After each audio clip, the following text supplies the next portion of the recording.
మీతో కలిసి సహవాసం చేయటం అనేది దేవుడు నాకు ఇచ్చినటువంటి గొప్ప భాగ్యంగా నేను భావిస్తున్నాను. నా వాయిస్ క్లియర్ గా ఉందా బ్రదర్? క్లియర్ గా ఉంది బ్రదర్, క్లియర్ గా ఉందా? ఓకే. స్క్రీన్ మీద ఈ ఫొటోస్ అన్ని ఉన్నాయి. స్క్రీన్ ప్రజెంటేషన్ డిస్టర్బ్ కాకుండా ఫోటోస్ సైడ్ వచ్చే అవకాశం ఉందా వరప్రసాద్ గారు? అన్న నేను చేస్తాను. ఒకసారి చూడండి. నాకేమవుతుందంటే స్క్రీన్ మీద ఒక సైడ్ అంతా వర్టికల్ గా ఫొటోస్ కనపడుతున్నాయి, అన్ని ఫొటోస్ ఉన్నాయి, అంటే వీడియోస్ ఉన్నాయి. లేకుంటే వీడియోస్ తీసేసి మాట్లాడదామంటారా? అయితే మీరు ఏమన్నా ఇక్కడ బాగానే ఉంది. ఏది నేను ఇంకొక సైడ్ పెట్టి చూస్తుంటే దీంట్లో బాగానే సైడ్ వస్తుంది బ్రదర్. యాక్చువల్ గా మీకు అలాగే వస్తుంది. సైడ్ బై సైడ్ రావడానికి కుదరదా? అంటే స్పీకర్ ఇచ్చాం కదన్నా, సరిపోతుంది. లాస్ట్ టైం లాగా మీకు సైడ్ బై సైడ్ కావాలా? సైడ్ బై సైడ్ ఉంటే స్క్రీన్ అనేది మనకు ఇబ్బంది లేకుండా ఉంటుంది. డేటా అనేది ఫొటోస్ కవర్ అవుతున్నాయి. లేకపోతే వీడియోస్ ఆఫ్ చేసుకుంటే మనకి ఇబ్బంది లేదు. వీడియోస్ లేకుండా చేద్దామంటారా? లేదా సరిపోతుంది. మీది ఒక్కళ్ళదే వస్తుంది, అదేం ప్రాబ్లం లేదు. అలా కాదు, నా స్క్రీన్ మీద నేను చూస్తా ఉంటే నాకు వస్తుంది అనమాట. మీరు చెప్పేది కరెక్టే. రికార్డింగ్ లో మాత్రం ఆ రికార్డింగ్ లో కూడా సైడ్ బై సైడ్ రావాలి. సైడ్ బై సైడ్ రావట్లేదు. అంటే కొంత డేటా అనేది కనబడకుండా పోతుంది. మనకి స్క్రీన్ మీద డేటా ఇస్ మోర్ ఇంపార్టెంట్ కదా ఫొటోస్ కంటే కూడా. సపోజ్ ఇప్పుడు నేను అయినా కూడా చిన్న నా బ్యాక్గ్రౌండ్ వస్తుంది. ఆ సైడ్ బై సైడ్ మీరు పెట్టగలరా కదా? సైడ్ బై సైడ్ అంటే చెక్ చేస్తున్నాను, ఒక్కసారి చెక్ చేయండి కదా, ఎందుకంటే స్టార్ట్ చేసిన తర్వాత మళ్ళీ మధ్యలో ఇబ్బంది లేకుండా.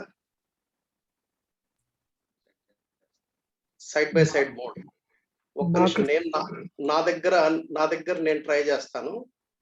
నా దగ్గర స్క్రీన్ షేర్ నా దగ్గర సైడ్ బై సైడ్ ఇచ్చా. నేను సైడ్ బై సైడ్ మోడ్ అని పెట్టాను. స్క్రీన్ షేరింగ్ వచ్చి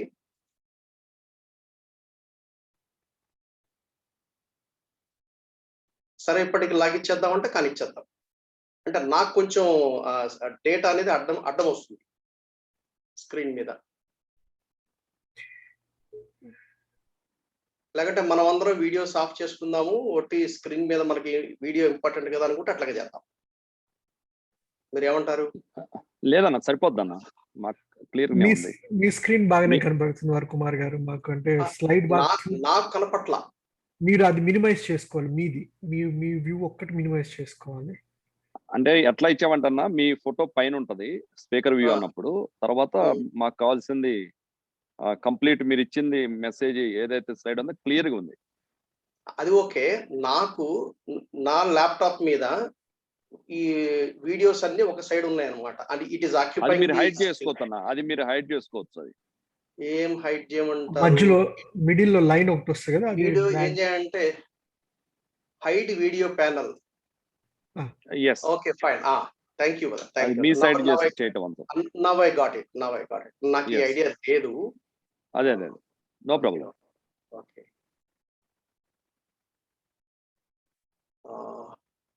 నేను రికార్డింగ్ చేయడానికి రావట్లేదంటే నా లోకల్ డిస్క్ మీద రికార్డ్ చేయడానికి ఫెసిలిటీ ఉందా కదా అన్న? ఆల్రెడీ అది క్లౌడ్ అవుతుంది, మీకు కావాలంటే మీరు చేయొచ్చు. అచ్చా, క్లౌడ్ చేశారా?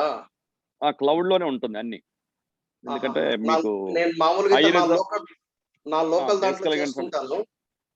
హై రిజల్యూషన్ ప్రాబ్లం అవుతుంది మా లోకల్ అయితే. ఓకే సర్లేండి. అయితే మీరు చేసి ఇస్తున్నారు కదా అయితే. ఓకే చిన్న ప్రార్థన చేసుకొని మనం స్టార్ట్ చేసుకుందాం. ప్రేమల మా తండ్రి, పరిశుద్ధుడైన మా దేవ, యేసుక్రీస్తు వారి నామను బట్టి మీ పాదసందులో కనబడే గొప్ప భాగ్యం నాకు ఇచ్చినారు. మీ స్తోత్రములు. మీ దివ్యమైన వాక్యాన్ని ధ్యానం చేసుకోవడానికై మీ ప్రేమిన బిడ్డలతో కలిసి నేను కూడా నేర్చుకోవడానికి ఇచ్చిన ఈ మంచి అవకాశానికై మీకు స్తోత్రములు. ప్రభా నాకేదో వచ్చని, నాకేదో తెలుసని, మా తండ్రి ఏదో ఒక గొప్ప పద్ధతిలో మేము స్టార్ట్ చేయట్లేదు, కానీ మేమందరం కలిసి నీ పాద సన్నిధిలో విద్యార్థులుగా నేర్చుకోవడానికి ఇష్టపడుతున్నాం. నీవు ఇవ్వకుంటే మాకు దొరకదు. ఏ మానవుడు కూడా తనకున్న జ్ఞానం చేత దేవుని యొక్క వాక్యాన్ని బోధింపజాలడు. అది పరిశుద్ధాత్మ అభిషేకం చొప్పున మాత్రమే సాధ్యమవుతుంది. ఈ యొక్క సమయంలో నీపై ఆధారపడుతున్నాం, మిమ్మల్ని ఆశ్రయిస్తున్నాం. దయం చిన్నతో మాట్లాడండి, మా అక్కర తీర్చండి. ఈ ఈ బ్రతికే ఈ కొద్ది దినాలు మీ వాక్యానుసారంగా, మీ వాక్య వెలుగులో మా తండ్రి మిమ్మల్ని ఎరిగిన వారమే మిమ్మల్ని సేవించడానికి దయ ప్రసాదించండి. యేసుక్రీస్తు వారి పరిశుద్ధమైన నామమున ప్రార్థించి వేడుకుంటున్నాం తండ్రి. ఆమేన్, ఆమేన్, ఆమేన్. ఎసెన్షియల్ డాక్ట్రిన్స్ ఆఫ్ క్రిస్టియానిటీ, తప్పనిసరిగా అవసరమైన క్రైస్తవ సిద్ధాంతాల గురించి మనము నేర్చుకుంటున్నాం. రెండు పద్ధతులు ఉన్నాయి. ఏమిటంటే ఎక్స్పోజిటరీ టీచింగ్ ఒకటి, సిస్టమాటిక్ థియాలజీ ఒకటి. ఏంటి ఎక్స్పోజిటరీ టీచింగ్ అంటే? We study a verse in the Bible, లేదా ఒక ప్యాసేజీని మనం స్టడీ చేస్తాం, లేదా ఒక చాప్టర్ని స్టడీ చేస్తాం, ఒక బుక్ని స్టడీ చేస్తాం.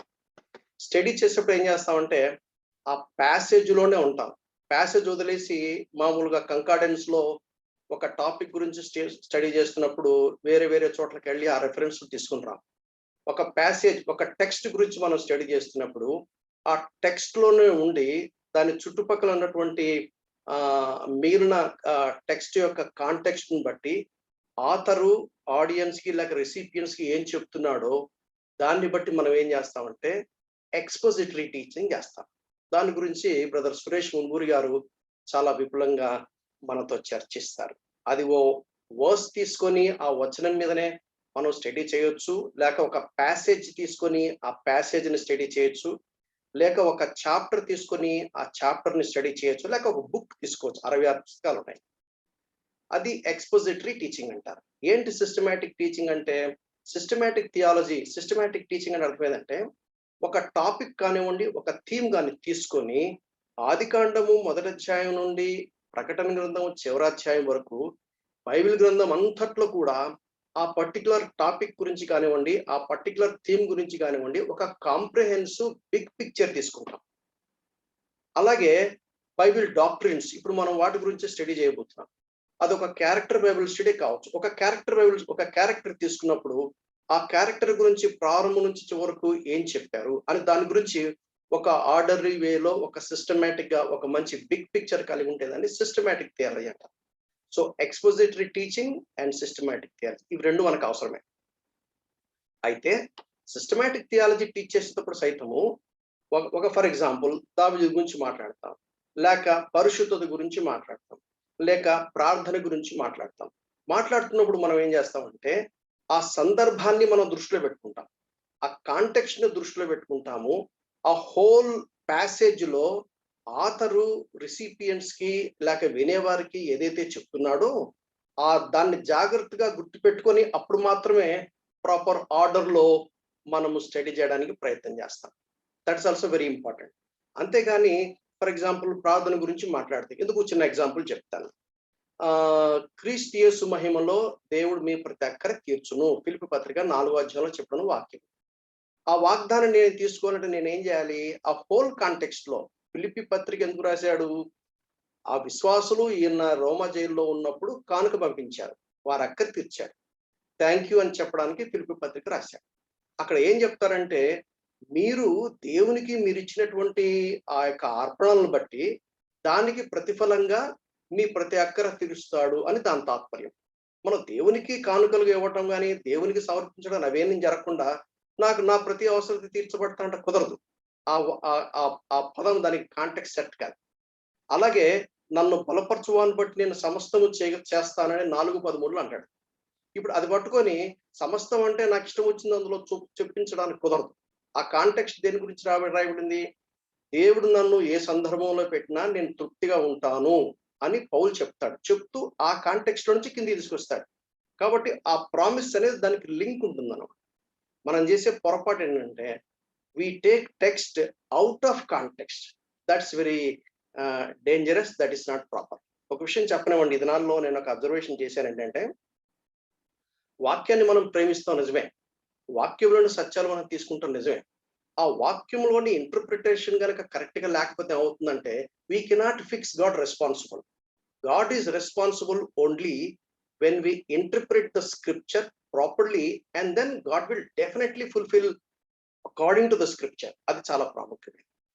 సో కనుక 2 రకాల పద్ధతులు ఉన్నాయి, expository teaching and systematic theology. నేను చేసేదేమో సిస్టమాటిక్ థియాలజీ. థియాలజీ అంటే థియోస్ గాడ్, లోగోస్ అంటే word, the study of God, the nature of God గురించి మనం స్టడీ చేస్తాం. Systematic theology is a discipline of Christian theology that formulates an orderly, rational and comprehensible account of the doctrines of Christian faith. క్రైస్తవ విశ్వాస ప్రమాణాలకి సంబంధించిన పునాది క్రైస్తవ సత్యాన్ని మనం ఏం చేస్తామంటే ఒక ఆర్డర్లీగా, ఒక సిస్టమేటిక్ గా, ఒక పద్ధతిలో దాన్ని క్రోడీకరించి ఒక బిగ్ పిక్చర్ మనం స్టడీ చేయడానికి ప్రయత్నం చేస్తాం. దాన్ని సిస్టమాటిక్ థియాలజీ అని అంటారు. డాక్ట్రిన్ లాటిన్ లో డాక్ట్రైనా, టీచింగ్ ఆర్ ఇన్స్ట్రక్షన్ అన్నాడు. Christian doctrine simply means the beliefs of Christians, లేక సౌండ్ క్రిస్టియన్ టీచింగ్ అని కూడా చెప్పొచ్చు. క్రైస్తవ విశ్వాస ప్రమాణానికి సంబంధించిన పునాది సత్యాలని మనం స్టడీ చేసేదాన్ని డాక్ట్రిన్స్ అంటారు. Christian doctrine is what the entire Bible has to say on one particular subject. ఒక పర్టికులర్ సబ్జెక్ట్ గురించి దేవుడు తన సత్యంలో ప్రారంభం నుంచి చివరి వరకు ఏదైతే చెప్పాడో దాన్ని ఒక పద్ధతిలో మనము ఆర్గనైజ్ చేసుకుని స్టడీ చేయడానికి ప్రయత్నం చేస్తాం. Sometimes the word doctrine is used interchangeably with the word theology. కొన్నిసార్లు థియాలజీ అనే పదంతో కూడా మనం ఇంటర్చేంజ్ చేస్తా ఉంటాం. ఫండమెంటల్స్ ఆఫ్ క్రిస్టియన్ ఫెయిత్, క్రైస్తవ విశ్వాస పునాది సత్యాలు ఏమిటి అంటే ఇవి 7. ఏమిటి 7? మనకు తెలిసిందే.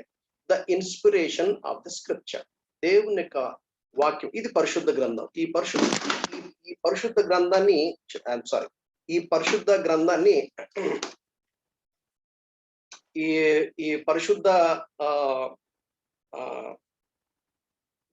గ్రంథం ఇన్స్పైర్డ్ స్క్రిప్చర్స్, దాని గురించి చాలా స్టడీ చేస్తాం.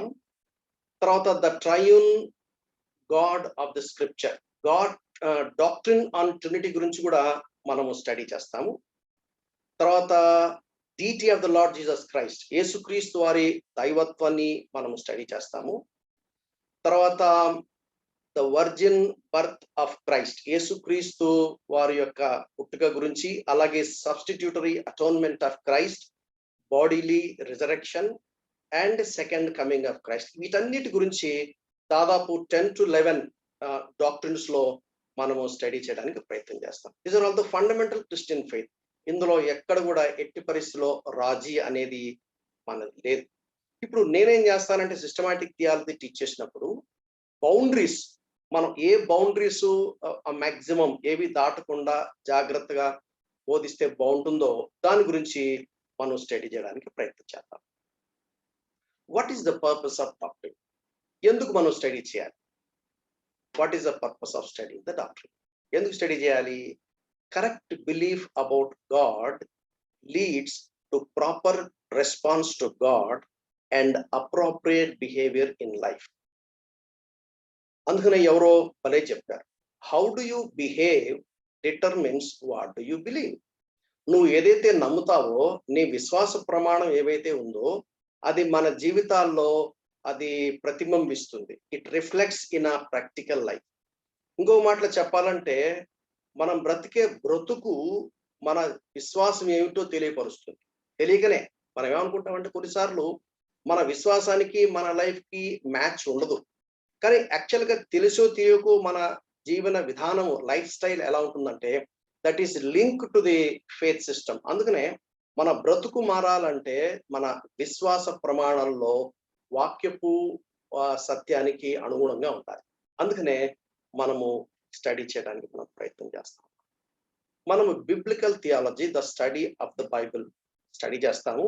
ద స్టడీ ఆఫ్ గాడ్ లేక థియాలజీ ప్రాపర్ అంటాము. అదే సందర్భంలో డాక్ట్రినల్ ట్రినిటీ గురించి స్టడీ చేస్తాము. తర్వాత Christology, the study of deity of Christ. Pneumatology, the study of the Holy Spirit. Anthropology, the study of humanity. Study of sin, hamartiology, soteriology the study of salvation, ecclesiology the study of church, angelology the study of angels, eschatology the study of end times. Almost it may take 20+ hours. అయితే మనం ప్రయత్నం చేద్దాము. we will try to study what all we certainly required. మనకి ఏదైతే అవసరమో తప్పనిసరిగా మనం వాటిని స్టడీ చేయడానికి ప్రయత్నం చేస్తాను. అయితే ఒకటేంటంటే అంతా చెప్పడానికి మనకు వీలు కాదు. కనీసము ఎంతైతే మనకు ఖచ్చితంగా అవసరమో అది స్టడీ చేయడానికి ప్రయత్నం చేద్దాం. తర్వాత మనం వాక్యాన్ని వింటున్నప్పుడు మనకు రకరకాల ఆలోచనలు మనకు రావచ్చు, రకరకాల సందేహాలు రావచ్చు. వాటిని నివృత్తి చేసుకునే ప్రయత్నం మనం చేద్దాము. చివరిలో కొంత సమయాన్ని దాని కొరకే మనం కేటాయిద్దాం. అయితే ఏం జరుగుతుందంటే ఇది మనం క్రోనలాజికల్ గా స్టడీ చేస్తున్నాం కాబట్టి కొన్ని ప్రశ్నలకు మనం ఏం చేస్తామంటే పలానా టైంలో దాని గురించి నేను వివరిస్తాను, అప్పుడు మనం నివృత్తి చేసుకోవచ్చు అని నేను మీకు చెప్పవలసి ఉంటుంది. ఎందుకంటే ఏదంటే ఒక టాపిక్ గురించి మనం స్టడీ చేస్తున్నప్పుడు ఒక బిగ్ పిక్చర్, దాని గురించినటువంటి పునాది సత్యాలు కూడా మనకు తెలియాలి. కాబట్టి ఇప్పుడు ఏ వాక్యాన్ని అయితే మనం స్టడీ చేస్తున్నామో ఆ వాక్యంలో మీరు ఏదన్నా క్లారిటీ కావాలి అన్నప్పుడు తప్పనిసరిగా మీరు నోట్ చేసుకోండి. ఆ చివరిలో దాని గురించి మనం స్టడీ చేస్తాం. తర్వాత కొన్నిసార్లు ఒకదానికి లింక్ ఉంటుంది. ఆ లింక్ ఉన్నప్పుడు అది ఓపెన్ అయితే కానీ ఇది కరెక్ట్ గా మనకు అర్థం కాదు. కాబట్టి మనం ఏం చేస్తామంటే స్లోగా మనం స్టడీ చేసే కొద్దీ అంచెలంచెలుగా దేవుని యొక్క వాక్య సత్యములు అనేకమని మనం నేర్చుకోవడానికి సాధ్యమవుతుంది. నేనేమనుకుంటానంటే మన ప్రశ్నలకు జవాబు చెప్పేది దేవుడే, మన సమస్యలకు పరిష్కారము దేవుడే. మనకు ఏదైనా క్లారిటీ ఇవ్వాలంటే పరిశుద్ధాత్మ దేవుని యొక్క కన్విక్షన్స్ మనకు కావాలి. ఎందుకంటే దేవుని యొక్క సత్యాలు ఎప్పుడు కూడా మానవ జ్ఞానం చేత మనం రిసీవ్ చేసుకునేది కాదు. పరిశుద్ధాత్మ దేవుడు he has to open our eyes of understandings. ఈ కన్విక్షన్ మినిస్ట్రీ అనేది పరిశుద్ధాత్మ దేవుడు చేస్తాడు. దాని గురించి న్యూమటాలజీ కూడా చాలా వివరంగా మనం తెలుసుకోవడానికి ప్రయత్నం చేద్దాం. మన స్టడీ ఈ బిబ్లియాలజీలో ఈ 4 అంశాల గురించి మనం స్టడీ చేయడానికి ప్రయత్నం చేస్తాం. Topics under discussion, God of the Bible speaks. ఇవాళ దాని గురించి మనం స్టడీ చేద్దాము. తర్వాత రెవల్యూషన్, ఇన్స్పిరేషన్, ఇల్యూమినేషన్ టెక్నికల్ గా. ఆ తర్వాత the Bible is the word of God. దేవుని వాక్యం అని చెప్పడానికి ఆధారాలు ఏంటి? What is the proof that the Bible is the word of God అనే దాని గురించి స్టడీ చేస్తాం. చివరిగా sufficiency of God's word. God's word is enough. We don't need anything else. Bible plus, Bible minus అని అనాల్సిన అవసరం లేదు. This is sufficient, this is God's word, it will take care of every need of hours అనే దాని గురించి 4వది మనం study చేస్తాం. మొదటిది గాడ్ స్పీక్స్. దేవుడు ఆదాము ద్వారా మాట్లాడాడు. ఆదామా నీవు ఎక్కడున్నావు అని మాట్లాడినప్పుడు ఎలా మాట్లాడాడు? God spoke through his voice. దేవుడు మానవుని తన పోలిక చొప్పున చేశాడు. చేసినప్పుడు దేవుడు మాట్లాడగలడు. అందుచేత మాట్లాడే మానవుణ్ణి ఆయన సృజించాడు. దేవుడు ఆదాముతో మాట్లాడినప్పుడు ఎలా మాట్లాడాడు? ఆదికాండం 3వ అధ్యాయము మనం చూస్తే స్పష్టంగా అర్థమైంది ఏంటంటే God spoke to Adam and Eve through his voice. ఆయన త్రూ హిస్ వాయిస్ అంటే తన కంఠంలో నుంచి వచ్చినటువంటి స్వరం అని చెప్పొచ్చు మనం. అలాగే నోవాతో కూడా దేవుడు తన స్వరంతో మాట్లాడినాడు. ఆదికాండం 18-12వ అధ్యాయం కానీ అపోస్తల కార్యములు 7వ అధ్యాయాన్ని కానీ మనం ఆ ప్రారంభ మాటలు కనుక చూస్తే there also God spoke to Abraham through his voice అనేది మనకు బాగా అర్థమవుతుంది. అలాగే మోషేతో కూడా దేవుడు ఆయన స్వరంతో మాట్లాడినట్టుగా మనం చాలా సులభంగా అర్థం చేసుకోవచ్చు. అది 3వ అధ్యాయము మండుచున్న పొద దగ్గర కావచ్చు, లేక ఆ పర్వతం మీద దేవుడు మోషేతో 40 రాత్రింబవళ్ళు గడిపినప్పుడు దేవుడు తన వాయిస్ తో మాట్లాడినాడు అనేది మనకు అర్థమవుతుంది. God spoke through his voice, తన వాయిస్ తో మాట్లాడు. అది మొదటి భాగం. రెండవది God spoke to through dreams. ఆయన స్వప్నం ద్వారా మాట్లాడు. ఏంటి స్వప్నం అంటే? స్వప్నం అంటే నిద్రపోయినప్పుడు, అంటే పర్సన్ ఈజ్ అన్కాన్షియస్. సొలొమోన్తో మాట్లాడినాడు. Solomon is unconscious. తను నిద్రపోతున్నాడు. కానీ నిద్రపోతున్నా కానీ అదంతా యాక్చువల్ గా జరుగుతున్నట్టుగా, రియల్ గా జరుగుతున్నట్టుగా ఉంటుందని యాక్చువల్ గా రియల్ కాదు అది. But somehow God conveyed his truth. ఆయన డ్రీమ్స్ ద్వారా కూడా తెలియపరిచినట్టుగా చూస్తాం. అది మీకు జస్ట్ ఎగ్జాంపుల్స్ అక్కడ ఒకటి ఇక్కడ ఒకటి పెట్టాను. అలాగే యోసేపుతో కూడా మత్తయి సువార్త 1వ అధ్యాయము 20వ వచనం చూసాం. అలా అటువంటి మనకు అనేక సందర్భాలు కనబడతాయి. సో ఓవరాల్ గా ప్రారంభం నుంచి నేటి వరకు దేవుడు ఎలా మాట్లాడుతూ వచ్చాడో దాని గురించి మనం తెలుసుకునే ప్రయత్నం చేస్తున్నాం. మొదటిగా ఆయన వాయిస్ తో మాట్లాడాడు. రెండవది he spoke through the dreams. ఆ తర్వాత గాడ్ స్పోక్ త్రూ విజన్స్. ఏమిటి విజన్ అంటే? డ్రీమ్ కి విజన్ కు ఉన్న డిఫరెన్స్ ఏంటి? డ్రీమ్ అంటేనేమో నిద్రపోయినప్పుడు దేవుడు తన సత్యములను ఆ వ్యక్తికి తెలియపరచడం. విజన్ అంటే అర్థం ఏంటంటే person is not sleeping, is awake, but still in a mysterious way God communicates his truth to his people. దేవుడు తన ప్రజలకు తన సత్యాన్ని ఒక అద్భుతమైనటువంటి విధానాల్లో ఎలా చేస్తాడో మనకు తెలియదు, కానీ ఆ సత్యము వారికి తెలియపరుస్తాడు. ఆ విధానం అనేది మనకు యాకోబుతో జరిగినట్టుగా చూస్తాం. ఈవెన్ యెషయా 6వ అధ్యాయంలో యెషయా భక్తుడు చూసినటువంటి ఒక అద్భుతమైనటువంటి అత్యున్నతమైన సింహాసనం మీద ఆశ్రయుడైన ఆ యెహోవాను నేను చూచితనే అంటాడు. That is the vision. అలాగే పేతురు కూడా అపోస్తలుల కార్యం 10వ అధ్యాయంలో ఆకలిగొని ఉన్నప్పుడు దేవుడు పేతురు కూడా దర్శనం ద్వారా మాట్లాడినాడని తర్వాత 11వ అధ్యాయంలో ఆయన తెలియజెప్పడం అనేది మనకు తెలుస్తుంది. పౌలుతో కూడా అలా మాట్లాడాడు. దాన్ని విజన్ అంటారు. విజన్ అన్నప్పుడు 2 విధాలుగా మనం అర్థం చేసుకోవాలి. విజన్ అన్నప్పుడు ప్రతి విశ్వాసికి దేవుడు ఒక విజన్ ఇస్తాడు. దీన్ని హగాయి సెమినార్స్ లో చెప్పినప్పుడు చాలా వివరంగా దాని గురించి చెప్తాం. How do I identify my vision? ఒక నాయకుడికి ఒక విజన్ ఉంటుంది. ఆ విజన్ వేరే, ఈ విజన్ వేరే. కన్ఫ్యూజ్ కావాకండి. దేవుడు తన ప్రేమైన వారికి విజన్స్ ద్వారా దర్శనం ద్వారా మాట్లాడు అన్నప్పుడు అది వేరే, ఆ విజన్ వేరే.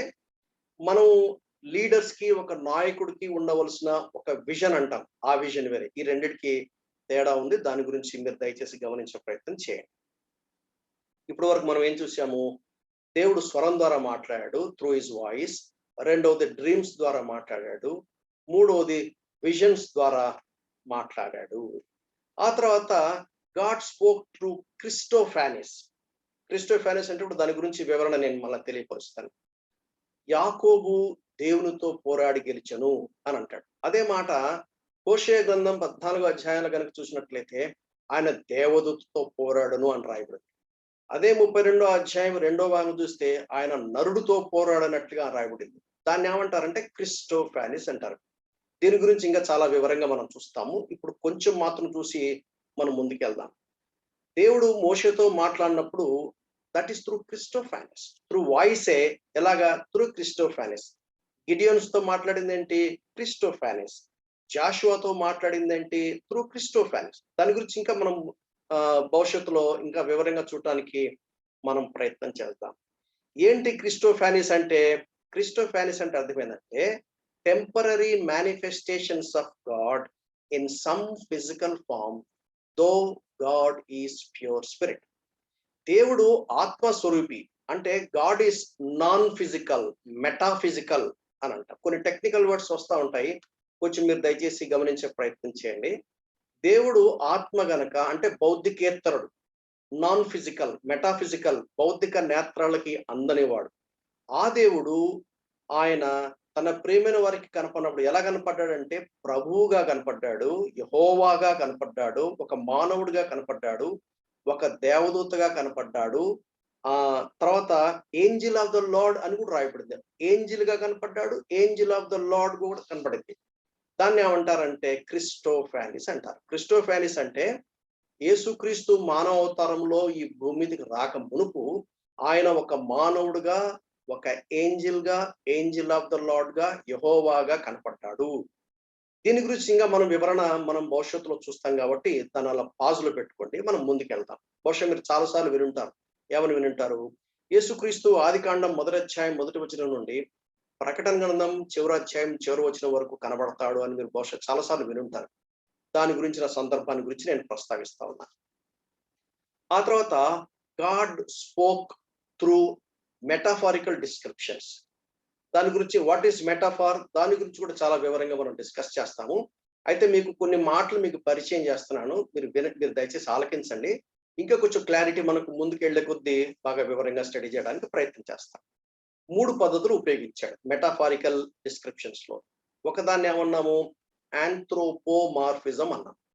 ఆంథ్రోపోమార్ఫిజం అంటే అర్థం ఏంటంటే గాడ్స్ యాక్టివిటీస్, ఆ దేవుడే ఒక మానవుడైనట్టు, ఆ మానవుడు మరొక మానవుడికి ఆ దేవుని గురించి వ్యక్తపరిచిన పద్ధతి, ఒక ఫిజికల్ గా దేవుడు వ్యక్తపరిచిన పద్ధతిని ఆంథ్రోపోమార్ఫిజం అంటారు. రెండవదేమో ఆంథ్రోపోపాథిజం. ఆంథ్రోపోపాథిజం అంటే God expressing his feelings, his emotions, his passions. తర్వాత ఆంథ్రోపాయిసెస్. ఆంథ్రోపాయిసెస్ అంటే God's actions as if is a human being అని అర్థం. ఇంకా కొంచెం వివరంగా దాని గురించి తెలుసుకునే ప్రయత్నం చేద్దాం. For example anthropomorphism. ఏంటి ఆంథ్రోపోమార్ఫిజం అంటే? God expressing his activity as if he's a human. అంటే దేవుడికి ఏదో కళ్ళు ఉన్నట్టు, దేవుడికి ఏదో చెవులు ఉన్నట్టు, దేవుడికి ఏదో చేతులు ఉన్నట్టు. Expressions of God's activity in a manner which will be comprehensible to human beings. They are aid to finite minds to understand infinite God. అనంతుడైన దేవుడు తను తాను మనకు ఎక్స్ప్రెస్ చేసుకునేటప్పుడు ఆయన తన యాక్టివిటీని ఒక మానవుడికి ఏ విధంగా వ్యక్తపరుస్తాడో ఆ విధంగా వ్యక్తపరిచాడు. ఫర్ ఎగ్జాంపుల్ 2వ దినవృత్తాంతాలు 16వ అధ్యాయం 9వ వచనం. అక్కడ ఏమని రాయబడింది? యెహోవా యొక్క కనులు ఆ భూదిగంతముల వరకు తన ఎడల యథార్థ హృదయాలు గల వారిని బలపరచుటకే యెహోవా కనులు భూమంతా సంచారం చేస్తుంది అన్నటువంటి ఎక్స్ప్రెషన్ అక్కడ కనపడుతుంది. దాన్ని ఏమంటామంటే మెటాఫారికల్ ఎక్స్ప్రెషన్స్, ఆంథ్రోపోమార్ఫిజం. అలాగే యెషయా గ్రంథం 59:1, behold the Lord's hand is not shorten. యెహోవా హస్తము కుర్చ కాలేదు, మనల్ని రక్షించకుండాన్నట్లు, లేక ఆయన చెవులు మందము కాలేదు అని అంటాడు. అంటే దేవుడికి చెవులు ఉన్నాయా? దేవుడికి చేతులు ఉన్నాయా? లేవు. దేవుడికి చేతులు ఉండవు, దేవుడికి చెవులు ఉండవు, దేవుడికి కళ్ళు ఉండవు. అయితే కళ్ళు సృష్టించిన వాడు, ఆయన కళ్ళు ఉండక్కర్లా చూడటానికి, వినటానికి మనకు చెవులు కావాలి, కానీ దేవుడికి చెవులు అక్కర్లా. ఆయనకు చేతులు ఉన్నట్టుగా చెప్పబడింది, యాక్చువల్గా దేవుడికి చేతులు ఉండవు. దీన్ని ఏమంటామంటే ఆంథ్రోపోమార్ఫిక్ లాంగ్వేజ్ అంటారు. ఆంథ్రోపోమార్ఫిక్ లాంగ్వేజ్. యెహోవా చేతులు కురచ కాలేదు అని, చెవులు మందం కాలేదనే ఎక్స్ప్రెషన్ ఏంటిదంటే ఆంథ్రోపోమార్ఫిక్ ఎక్స్ప్రెషన్ అంటాం. అలాగే ఆంథ్రోపోపాథిజం. ఆంథ్రోపోపాథిజం అంటే God changing his feelings as if he is human. అంటే గాడ్ డస్ నాట్ చేంజ్, అది గుర్తుపెట్టుకోండి. సృష్టించక మునుపు దేవుడు ఎలాగైతే ఉన్నాడో, నిత్యత్వంలో దేవుడు అలాగే ఉంటాడు. God does not change. God continues to be the same, absolutely same. అయితే ఆయన ఎక్స్ప్రెషన్స్ ఎలా ఉంటాయంటే ఒకసారి కోపడినట్టు, ఒకసారి సంతోషించినట్టు, ఒకసారి బాధపడినట్టు కనపడతాయి అన్నమాట ఆ ఫీలింగ్స్. అది ఎందుకు అంటే దేవుని గురించి మనకు వ్యక్తపరచడానికి దేవుడు వాడే ఒక భాష.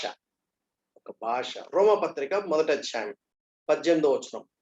For the wrath of God is revealed from heaven against all ungodliness and unrighteousness of men who suppress the truth in unrighteousness. The wrath of God అంటే దేవుని యొక్క ఉగ్రత గురించి అక్కడ మనం చూస్తాం. అంటే దేవుడు ఉగ్రుడయ్యాడు కాబట్టి మనకులాగా దేవుడు రియాక్ట్ అవుతాడా? అలా అవడం. మనకులాగా దేవుడు రియాక్ట్ అవ్వడు. ఇట్ ఈస్ ఆంథ్రోపోమార్ఫిజం అని అంటారు. కాబట్టి it is a metaphorical description అనేది గుర్తుపెట్టుకోవాలి. అలాగే ఎఫెసీ పత్రిక 4వ అధ్యాయం 30వ వచనం. Do not grieve the Holy Spirit of God. పరిశుద్ధాత్మ దేవుని మీరు దుఃఖపరచకడి. అంటే దేవుడేదో దుఃఖపడి డిప్రెస్ అవుతాడని కాదు దాని అర్థం. So don't grieve God, because ఆయన బాధపడతాడు, ఆయన హర్ట్ అవుతాడు అని దేవుడు వ్యక్తపరుస్తున్నాడు. 1 సమూయేలు 15వ అధ్యాయం 11వ వచనం. అక్కడ ఏమంటాడంటే నేను పశ్చాత్తాపడుతున్నాను అంటాడు. కొన్నిసార్లు మనకు అనిపిస్తుంది, అదేంటబ్బా దేవుడు పశ్చాత్తాపడడం ఏంటి? నేను తప్పు చేసినప్పుడు నేను పశ్చాత్తాపడతాను, దేవుడు తప్పు చేస్తాడా? తప్పుడు చేయడు కదా, దేవుడు పరిశుద్ధుడు కదా, పరిశుద్ధమైన దేవుడు పశ్చాత్తాపడుతున్నాడు అంటానికి కొన్నిసార్లు మనం కన్ఫ్యూజ్ అవుతాం. కన్ఫ్యూజ్ కాక్కర్లా. దాన్ని ఏమంటారంటే anthropopathism. God having actions as if he is like a human being. దేవుడు రిపెంట్ అయినట్టు, దేవుడు ఫర్గెట్ అయినట్టు, దేవుడు మర్చిపోడు. ఐ రిమెంబర్ నో మోర్, నీ పాపులు నేను ఎన్నడూ జ్ఞాపకం చేసుకోను అంటాడు. అంటే దాని అర్థం ఏంటి? దేవుడు మతిమరుపు ఉందని అర్థం? No, that's not the point. Expressions of God's actions in a manner which will be comprehensible to man. ఇది గుర్తుపెట్టుకోవాలి. యెషయా గ్రంథం 43:25. నేనే మీ అతిక్రమం నేను తుడిచివేస్తున్నాను, నేను ఎన్నటికీ జ్ఞాపకం చేసుకోను. అంటే దేవుడు మర్చిపోతాడని దాని అర్థం కాదనమాట. అంటే దేవుడు ఆయన యొక్క యాక్టివిటీస్ ని కానివ్వండి, ఆయన ఫీలింగ్స్ కానివ్వండి, ఆయన యాక్షన్స్ కానివ్వండి, ఆయన మనకు వ్యక్తపరిచే విధానము, దాన్ని మెటాఫారికల్ లాంగ్వేజెస్ లో. ఈ విషయంలో ఒకటి బాగా గుర్తుపెట్టుకోవాలి. ఏం గుర్తుపెట్టుకోవాలి? ఫర్ ఎగ్జాంపుల్, దీన్నే కనుక మెటాఫారికల్ డిస్క్రిప్షన్ మనం లిటరల్ గా తీసుకున్నాం అనుకోండి, there is a danger. For example, మీకు ఒక 5 ఎగ్జాంపుల్స్ నేను మీకు ముందు పెట్టాను. మనకు తెలిసింది ఏంటి? God is eternal. దీని గురించి థియాలజీ ప్రాపర్ లో ఇంకా చాలా వివరంగా మనం నేర్చుకుంటాం. గాడ్ ఈస్ ఇటర్నల్, దేవుడు నిత్యుడైన వాడు. మరి దేవుడు నిత్యుడైన వాడు అన్నప్పుడు గాడ్స్ ఫోర్ నాలెడ్జ్ అంటారేంటి? దేవుడు భవిష్యత్తు జ్ఞానం అంటారేంటి? అసలు దేవుడికి భవిష్యత్తు ఉంటుందా? ఉండదు. ఎందుకంటే God is eternal. God is eternal అంటే అర్థమైందంటే దేవుడికి పాస్ట్ ఉండదు, దేవుడికి ఫ్యూచర్ ఉండదు. దేవుడికి ఎప్పుడు eternally present. For God everything is eternally present. అది మనం గుర్తుపెట్టుకుంటాం. అందుకని మీకు కావాలంటే ఇంకా మనం చాలా చాలా చాలా మనం చూస్తాం. ఇవాళ ఉండే ఫస్ట్ సెషన్ నెమ్మదిగా అంచెలంచెలుగా మనం చాలా పాఠాలు మనం నేర్చుకుంటాం. యేసు ప్రభు మనకు యోహాను సువార్తలో 7 సార్లు ఐ యామ్ అని అన్నాడు. I am.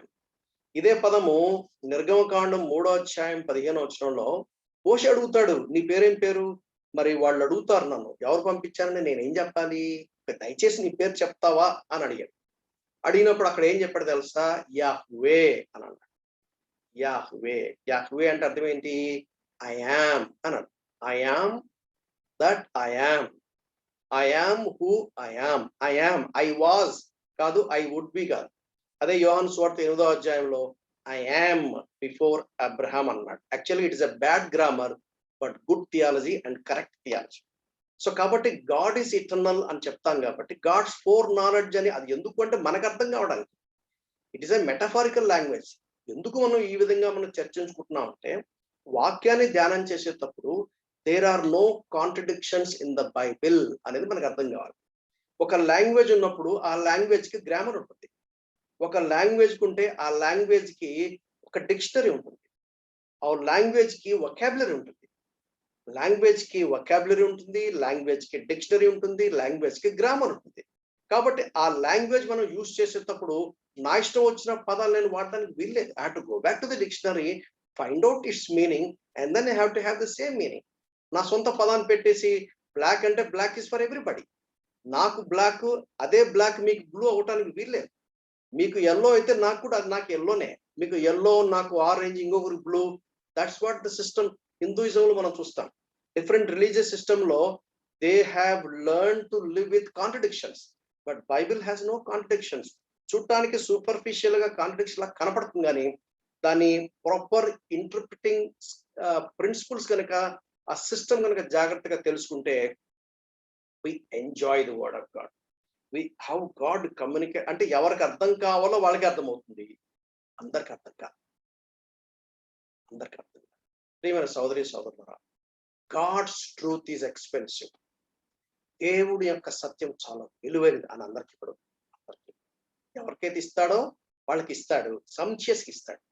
అందుకనే ఈ వాక్యాన్ని మనం బాగా అటువంటి ఆశతో మనం స్టడీ చేద్దాం. అలాగే గాడ్ ఈజ్ అ స్పిరిట్, దేవుడు ఆత్మ. అయితే the eyes of the Lord అనే దాన్ని లిటరల్ గా తీసుకుంటే కాంట్రడిక్ట్ అవుతుంది కదా.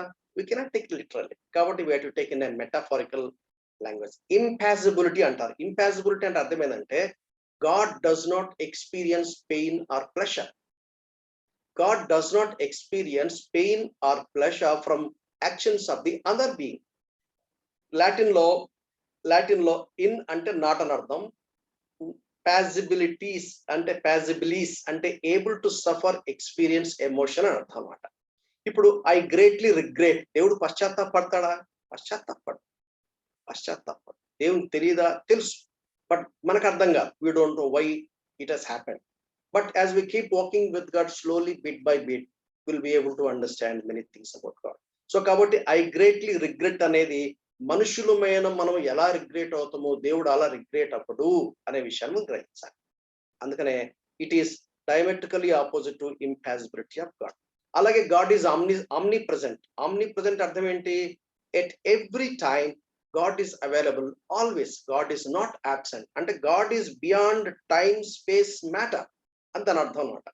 సో మరి గాడ్ కేమ్ డౌన్ అని రాయబడింది 11వ అధ్యాయం 5వ వచనంలో. అలాగే నిర్గమకాండం 3వ అధ్యాయం నేను దిగి వచ్చితుని అని రాయబడింది. అంటే దిగి వచ్చిందని అర్థం ఏంటి? గాడ్ ఈస్ నాట్ దేర్ అని అర్థం కాదన్నమాట. So we should not interpret such instances as literal interpretation.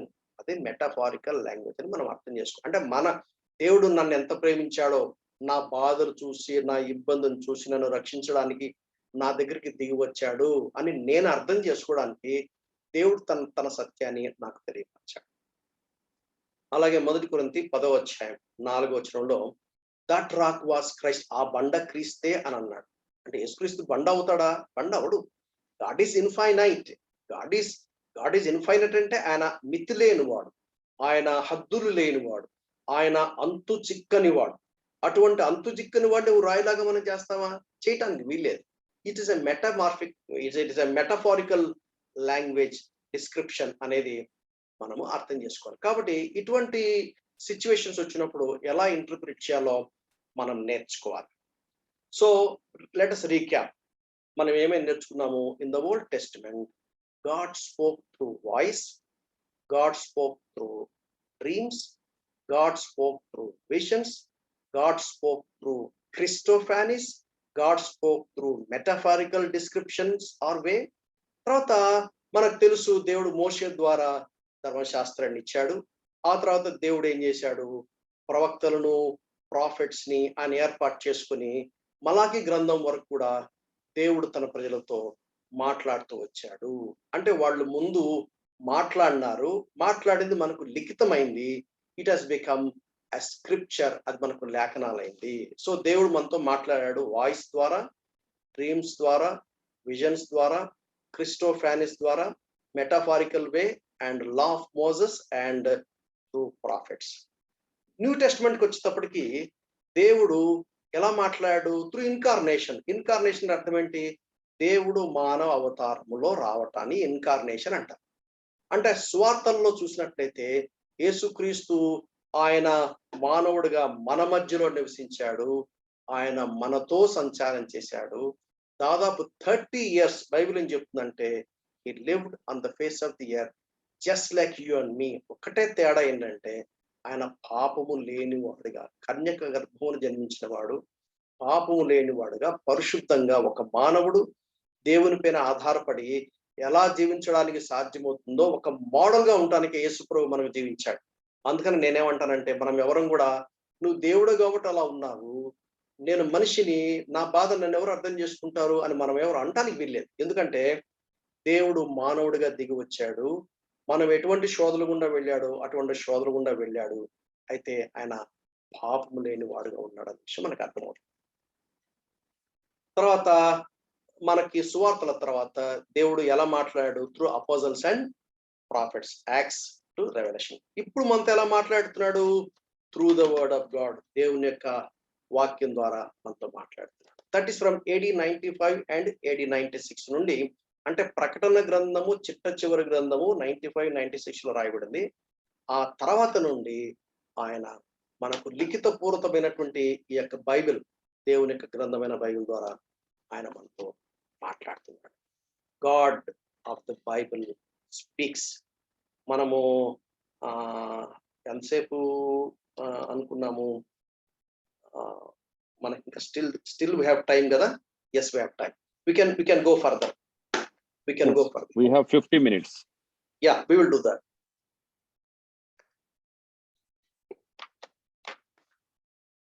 తర్వాత రెండోది రెవల్యూషన్, ఇన్స్పిరేషన్ అండ్ ఇల్యూమినేషన్. మనకు 5 పంచేంద్రియాలు ఉన్నాయి, మనకు తెలిసిందే, దాని గురించి పెద్ద వివరణ అక్కర్లా. టచ్ కానివ్వండి, టేస్ట్ కానివ్వండి, సైట్ కానివ్వండి, స్మెల్ కానివ్వండి, హియరింగ్ కానివ్వండి. మనం ఏదన్నా గ్రహించాలంటే, మనకు ఏదైనా ఒక ఇన్ఫర్మేషన్ రావాలంటే, మనకు ఏదైనా ఒక అండర్స్టాండింగ్ మనకు రావాలంటే, ఒక డేటా మనకు కావాలంటే we can have only through these 5 senses. Only through 5 senses. But God of the Bible is beyond our senses. అంటే దేవుడు మన టచ్ కి, స్పర్శకు అందడు, మన టేస్ట్ కి అందడు, మన సైట్ కి అందడు. We cannot smell God. God is beyond our hear. Our ear is designed only to catch certain frequencies. ఓ kilometer అవుతున్న సౌండ్ మనకి వినపడుతుందా? 100 kilometers అవుతున్న దాన్ని మనం చూడగలమా? చూడలేం.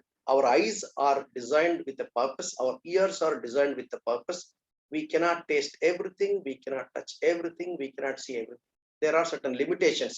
మనం సైంటిఫిక్ గా కేర్ఫుల్ గా కనుక చూసినట్లయితే మనకు ఆ విషయం బాగా అర్థమవుతుంది. So God is beyond our senses, so we need revelation. Revelation మనకు తప్పనిసరి అయింది. ఎందుకు అంటే God is beyond these 5 senses అనేది మనకు అర్థమవుతుంది. కనుక దేవుడు తను తాను మనకు బయలుపరుచుకుంటే తప్ప దేవుని మనం గ్రహించలేం. దాన్ని రెవల్యూషన్ అన్నాం. ఆ తర్వాత ఇన్స్పిరేషన్, ఆ తర్వాత ఇల్యూమినేషన్. వాటి గురించి కూడా మనం స్టడీ చేయాలి. రెవల్యూషన్ ప్రత్యక్షత. ఏంటి ప్రత్యక్షత అంటే? Apocalypsis, unveil or uncover. Revelation is the act and process whereby God makes himself known to us. ఈ సందర్భంలో ఒక మాట మీతో చెప్పనివ్వండి. ఏమిటంటే, if God does not reveal himself to us, no one of us or none of us can understand God or know God. దేవుడు తన్ను తాను మొట్టమొదట చర్య పూనుకొని he has to initiate himself. దేవుడు తను తాను ఇనిషియేట్ చేసుకుంటే తప్ప దేవుణ్ణి నేను చూడటానికి లేక వినటానికి గ్రహించడానికి సాధ్యం కాదు. God only has to reveal himself, otherwise I can never understand. ఏంటి రెవల్యూషన్ అంటే? ఇంకేం చెప్పొచ్చు? రెవల్యూషన్ అంటే దేవుడు తన్ను తాను బయలుపరుచుకునే విధానాన్ని రెవల్యూషన్ అంటారు. General revelation and special revelations. General revelation and special revelation. General revelation ఎలా? Through creation and also through man. Man is also a created being. Special revelation అంటే ఏంటి? Living word. యేసుక్రీస్తుకున్న పేరులో ఒక పేరు ఏంటంటే ఆయన వాక్యమైన దేవుడు. Living word and written word. Living word అంటే యేసుక్రీస్తు, అండ్ రిటర్న్ వర్డ్ అంటే word of God, the Bible. So general revelation and special revelation. General revelation లో కూడా డిఫరెంట్ కేటగిరీస్ ఉన్నాయి. ఫిలసాఫికల్ సెన్స్ లో కనుక మనం చూసినట్లయితే దాన్ని ఏమంటారంటే కాస్మోలాజికల్ ఆర్గ్యుమెంట్. ఏంటి cosmological argument? Cause and effect. ఈ సృష్టిని సృష్టించినప్పుడు God is the cause. Without cause there cannot be effect. So even అందుకనే మనం చూస్తాం కదా, రోమపత్రిక 1వ అధ్యాయంలో మనం ఏం చూస్తామంటే అపోస్తలుడైన పౌలు అంటాడు, దేవుడు తను తాను బయలుపరుచుకున్నాడు, వారు నిరుత్తరులైరి అని కూడా అంటారు. నేను చదువుతాను చూడండి, మీరు కూడా మీ బైబిల్ తెరిచి చదవచ్చు. రోమపత్రిక 1వ అధ్యాయము 19, 20, 21 వచనాలు. ఎందుకనగా దేవుని గూర్చి తెలియశక్యమైనదేదో అది వారి మధ్య విషదమై ఉన్నది, దేవుడు అది వారికి విషదపరచను. ఆయన అదృశ్య లక్షణములు అనగా ఆయన నిత్య శక్తియు దేవత్వమును జగదుత్పత్తి మొదలుకొని సృష్టించబడిన వస్తువులను ఆలోచించుట వలన తేటపడుచున్నది. గనుక వారు నిరత్తరులై ఉన్నారు. God has revealed himself through the creation. అయితే కింద ఒక మాట రాశాను చూడండి. ఏమని రాశాను? But that is not enough for salvation. ఆ సృష్టిని చూడంగానే ప్రజలకు రక్షణ రాదు. అదేం చేయాలంటే that should lead us to Christ. But that is the initiation. ఏమాత్రము జ్ఞానం ఉన్నవాడు, ఏమాత్రం బుద్ధి ఆలోచన ఉన్నవాడు ఈ సృష్టిని చూసినప్పుడు ఇంత మహత్తరమైన సృష్టిని సృష్టించేది ఎవరు సృష్టించారు? ఇప్పుడు అంతే కదండి.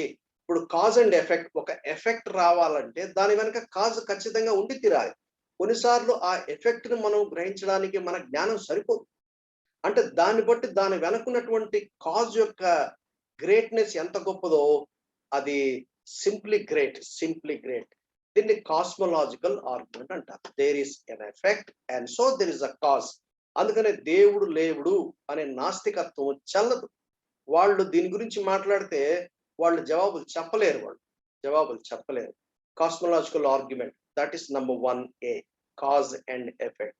That is general revelation. రెండవది టెలిలాజికల్ ఆర్గ్యుమెంట్. ఏంటి టెలిలాజికల్ ఆర్గ్యుమెంట్? క్రియేషన్ లోనే దేర్ ఈస్ అ డిజైన్. ఒక డిజైన్ చూసినప్పుడు there are to be designer.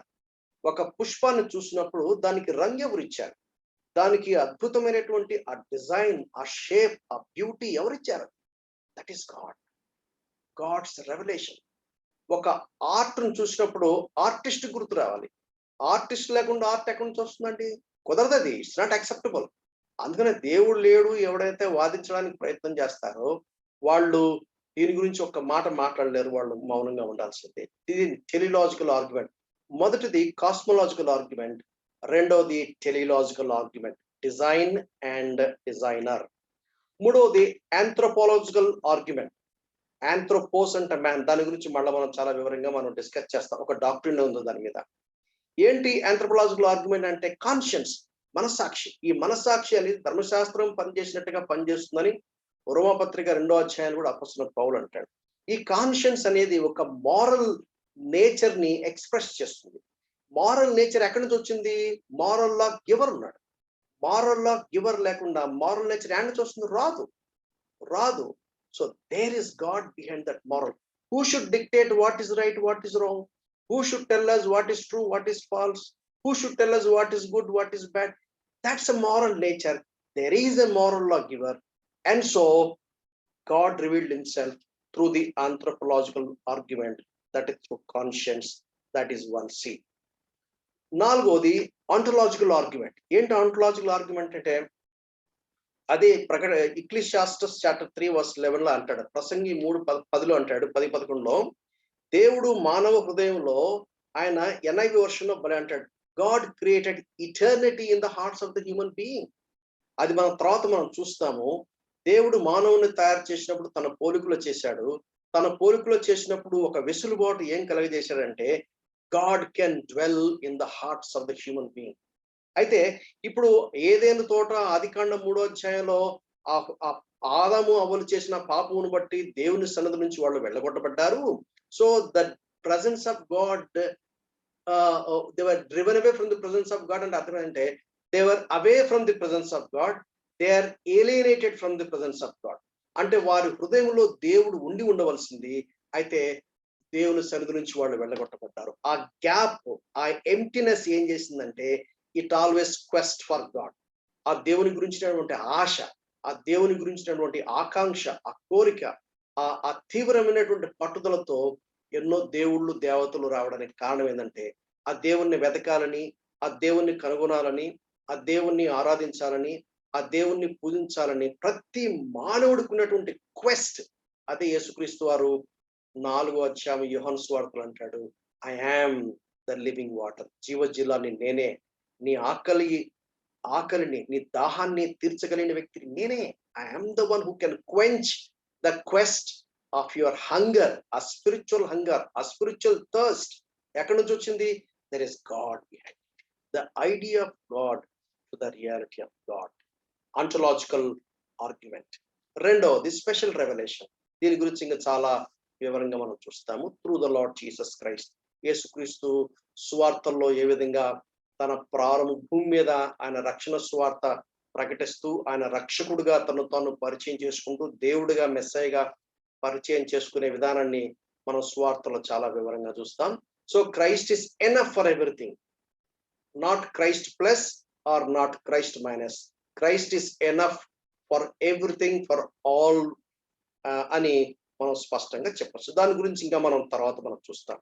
అలాగే హీబ్రూస్ చాప్టర్ 1 verses 1 and 2 కనుక మనం చూసినట్లయితే, పూర్వకాలమందు నానా సమయములలో నానా విధములుగాను ప్రవక్తల ద్వారా మన పితరులతో మాట్లాడిన దేవుడు ఈ దినముల అంతమందు కుమారుని ద్వారా మనతో మాట్లాడాము.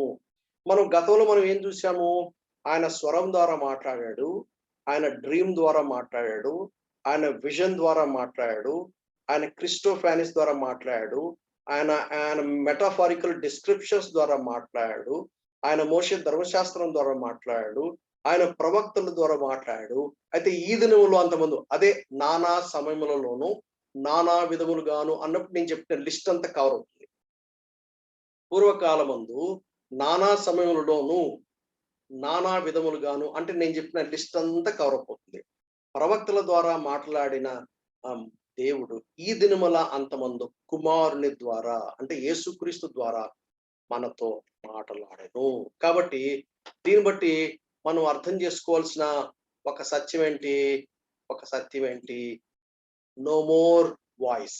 ఇక స్వరం ద్వారా దేవుడు మాట్లాడాడు, ఇక స్వప్నముల ద్వారా దేవుడు మాట్లాడాడు, ఇక దర్శనముల ద్వారా దేవుడు మాట్లాడాడు, ఇక క్రిస్టోఫానిస్ ద్వారా దేవుడు మనతో మాట్లాడాడు. ఓన్లీ ఇప్పుడు త్రూ ద బైబిల్. తన కుమారుని ద్వారా అంటే అర్థం ఏంటి? పరిశుద్ధాత్మ దేవుని యొక్క వాక్యం ద్వారా క్రీస్తును మనకు తెలియపరుస్తాడు. అంతమందు కుమారుడు ద్వారా మనతో మాట్లాడుతున్న అర్థం ఏంటి? అదే 5వ అధ్యాయం 39వ వచనం కూడా యోహాను సువార్త మనం చూస్తాం. మీరు లేఖనాన్ని పరిశోధిస్తున్నారు, అవే నన్ను గురించి తెలియపరుస్తున్నాయి. పోయినసారి క్లాస్ లో మనం చూసాం లూకా సువార్త 24వ అధ్యాయంలో యేసుక్రీస్తు పునరుద్ధానుడైన తర్వాత లేఖనాలు తీసుకొని లేఖనాలు క్రీస్తు గురించి ఏమైతే చెప్తున్నాయో బాగా వివరించాడు. సో ఇప్పుడు మన పాఠం ఏంటంటే nothing else apart from the scripture. వాక్యాన్ని మినహాయించి వాక్యాన్ని బయట ఏవి లేవు అని దేవుని యొక్క వాక్యం చెప్తుంది. ఈ విషయాన్ని మనము గుర్తుపెట్టుకోవాలా. పూర్వకాలమందు నానా సమయముల ద్వారా నానా విధములుగాను ప్రవక్తల ద్వారా మన పితరులతో మాట్లాడిన దేవుడు ఈ దినముల అంతమందు కుమారుని ద్వారా మనతో మాట్లాడెను. ఏంటి రెవల్యూషన్ అంటే? లేఖనములు వ్రాసిన వారికి దేవుడు అనుగ్రహించిన ప్రత్యక్షత. 40 మంది రచయితలు వాక్యాన్ని రాశారు. ఈ 40 మంది రచయితలకు దేవుడు తన్ను తాను ఏమైతే బయలుపరుచుకున్నాడో దాన్ని రెవల్యూషన్ అన్నారు. సో కాబట్టి ఇప్పుడు మనం లిటరల్ గా మనం ఎవరం కూడా నాకు రెవల్యూషన్ కావాలని మనం అనకూడదు. ఎందుకంటే రెవల్యూషన్ మనకు సంబంధించింది కాదు. రెవల్యూషన్ ఎవరికి సంబంధించింది? లిటరల్ గా చెప్పాలంటే 40 మంది రచయితలు ఎవరైతే ఉన్నారో ఈ 40 మంది రచయితలకు ఆ దేవుడు తన్ను తాను ఏదైతే ప్రత్యక్షపరుచుకున్నాడో దాన్ని రెవల్యూషన్ లేదా ప్రత్యక్షత అన్నారు. లేఖనములు వ్రాసిన వారికి దేవుడు అనుగ్రహించిన ప్రత్యక్షత, God's revelation to the writers of the scripture, దాన్ని రెవల్యూషన్ అని అన్నారు. అది రెవల్యూషన్ మొదటి. రెండవది ఇన్స్పిరేషన్. ఏంటి ఇన్స్పిరేషన్ అంటే? ఇన్స్పిరేషన్ అంటే ఏంటి? లేఖనములు వ్రాయుటకు పరిశుద్ధాత్మ దేవుని ప్రేరేపణ. జాగ్రత్తగా గమనించండి. ఏ ప్రత్యక్షత అయితే ఆ 40 మంది రచయితలు రిసీవ్ చేసుకున్నారో దాన్ని బ్లాక్ అండ్ వైట్ లో పెట్టడానికి పరిశుద్ధాత్మ దేవుడు ఇన్స్పైర్ చేసినాడే, దాన్ని ఇన్స్పిరేషన్ అన్నారు. సో ఇప్పుడు ఈ దినాల్లో మనం ఎవరం కూడా రెవల్యూషన్ గురించి టెక్నికల్ గా మాట్లాడకూడదు, ఇన్స్పిరేషన్ గురించి టెక్నికల్ గా మాట్లాడకూడదు. ఈ ఇన్స్పిరేషన్ అనేది ఎవరికి సంబంధించింది? ఆ 40 మంది రచయితలు ఎవరైతే లేఖనాన్ని రాశారో ఆ 40 మంది రచయితలకి దేవుడు ఏ రెవల్యూషన్ అయితే ఇచ్చాడో దాన్ని వారు బ్లాక్ అండ్ వైట్ లో పెట్టడానికి దోహదపడినటువంటి దానిని ప్రేరేపణ అన్నారు. టెక్నికల్ గా రెవల్యూషన్ కానీ ఇన్స్పిరేషన్ కానీ మనకు సంబంధించింది కాదు. సో ఇప్పుడు what is the God special revolution? The Bible, the word of God, scriptures, లేఖనాలు లేఖనాలు లేఖనాలు. 2 పేతురు 1వ అధ్యాయం 20-21 వచనాలు. ఒకడు తన ఊహను బట్టి చెప్పుట వలన లేఖనములో ఏ ప్రవచనమును పుట్టదని మొదట గ్రహించుకొనవలెను. ఏలైనగా ప్రవచనము ఎప్పుడునూ మనుష్యుని ఇచ్చను బట్టి కలగలేదు గాని మనుషులు పరిశుద్ధాత్మ వలన ప్రేరేపించబడిన వారై దేవుని మూలముగా కలిగిరి. అంటే వాళ్ళేదో ఒక స్టోరీ రాసినట్టుగా, వాళ్ళేదో ఒక కథ రాసినట్టుగా, వాళ్ళేదో వాళ్ళకి కలిగిన ఆలోచనను బట్టి వాళ్ళు రాసింది కాదు. అది పరిశుద్ధాత్మ దేవుడు వారిని ప్రేరేపించాడు. 2వ తిమోతి 3వ అధ్యాయం 16వ వచనంలో దాని గురించిన వివరణ మనం చూడొచ్చు. అక్కడ నేను చదువుతాను చూడండి. మనం బైబిల్ తెరిచి, ఈ వాక్యం చాలా ప్రాముఖ్యమైనది. ఈ వాక్యాన్ని మరలా మనం అనేక పర్యాయములు భవిష్యత్తులో కూడా దీన్ని మరలా మనం జ్ఞాపకం తెచ్చుకుంటాం. ఇంకా మనం బాగా దాన్ని మనం స్టడీ చేయడానికి మనం ప్రయత్నం చేస్తాం. 2 తిమోతి చాప్టర్ 3 నేను చదువుతాను చూడండి. వర్సెస్ 14, 15, 16, 17. క్రీస్తు యేసునందుంచవలసిన విశ్వాసము ద్వారా రక్షణార్థమైన జ్ఞానము నీకు కలిగించుటకు శక్తిగల పరిశుద్ధ లేఖనములను, ఎటువంటి లేఖనం అంట చూడండి, క్రీస్తు యేసునందుంచవలసిన విశ్వాసము ద్వారా రక్షణార్థమైన జ్ఞానము నీకు కలిగించుటకు శక్తిగల పరిశుద్ధ లేఖనం. ఇది ఎటువంటి పరిశుద్ధ లేఖనం? ఇది ఎటువంటి పరిశుద్ధ లేఖనము? రక్షణార్థమైన జ్ఞానము కలిగిస్తుంది. ఈ రక్షణార్థమైన జ్ఞానం మనకి ఎలా వస్తుంది? క్రీస్తు యేసునందు ఉంచవలసిన విశ్వాసం ద్వారా. ఈ రక్షణార్థమైన జ్ఞానాన్ని మనకు కలగజేసి యేసు క్రీస్తునందు విశ్వాసం ఉంచుటకు ప్రేరేపించేది దేవుని యొక్క వాక్యం. అందుకనే వినుట విశ్వాసం కలుగును, వినుట క్రీస్తుని గురించిన వాక్యం వల్ల కలుగును అని రోమా 10:17 రాయబడింది. ఎవరో సువార్త చెప్పారు మనకి, ఎవరో సువార్త చెప్తుంటే మన హృదయంలో కార్యం జరిగింది. ఎలా కార్యం జరిగింది? That is the work of the spirit of God. పరిశుద్ధాత్మ దేవుడు కన్విక్షన్స్ కలగజేశాడు. యోహాను 16:8 చూస్తాం. పాపమును గూర్చియు, నీతిని గూర్చియు, తీర్పును గూర్చియు ఆయన ఒప్పుకొని చేస్తాడు. The ministry of the Holy Spirit ఏంటంటే కన్విక్షన్స్ వేరే, ఒపీనియన్ వేరే. దేవుని యొక్క వాక్యం ఎటువంటి వాక్యం అంట? రక్షణార్థమైన జ్ఞానము నీకు కలిగించుటకు శక్తిగల పరిశుద్ధ లేఖనము. శక్తిగల 16-17 దైవజనుడు సన్నదుడై ప్రతి సత్కార్యమునకు పూర్ణముగా సిద్ధపడి ఉండునట్లు దైవావేశమున కలిగిన ప్రతి లేఖనము. ఎటువంటి లేఖనం అనేది? దైవావేశం. అందుకనే ఇన్స్పిరేషన్ అని ఇంగ్లీష్ లో కూడా రాయబడిన ఆ పదము నేను పెట్టాను చూడండి. దైవావేశము అంటే inspiration. Through the inspiration of the Holy Spirit. పరిశుద్ధాత్మ దేవుడు ఆ 40 మంది రచయితలకు ప్రేరేపించి రాయించాడు ఇన్స్పిరేషన్. ఆ ఇన్స్పిరేషన్ అనే పదానికి గ్రీక్ భాషలో థియోనెస్టోస్ అంటారు. థియోస్ అంటే గాడ్, నెస్టోస్ అంటే బ్రీత్ అవుట్. అంటే ఒక మంటిఘటంలో ఒక సామాన్యమైన ఒక మంటిఘటము ఒక మానవుడిగా అవటానికి ఎలా సాధ్యమైంది? అక్కడ మనం 2వ అధ్యాయం 6వ వచనం మనం చూస్తాం. నాసికారంధ్రంలో జీవవాయువు ఊదగా నరుడు జీవాత్మ ఆయను. దాని తర్వాత మనం చూస్తాం, మనం ఆంథ్రోపాలజీ గురించి స్టడీ చేస్తాడు, మనం చూస్తాం. సో కాబట్టి దేవుని యొక్క వాక్యము it is inspired by the Holy spirit.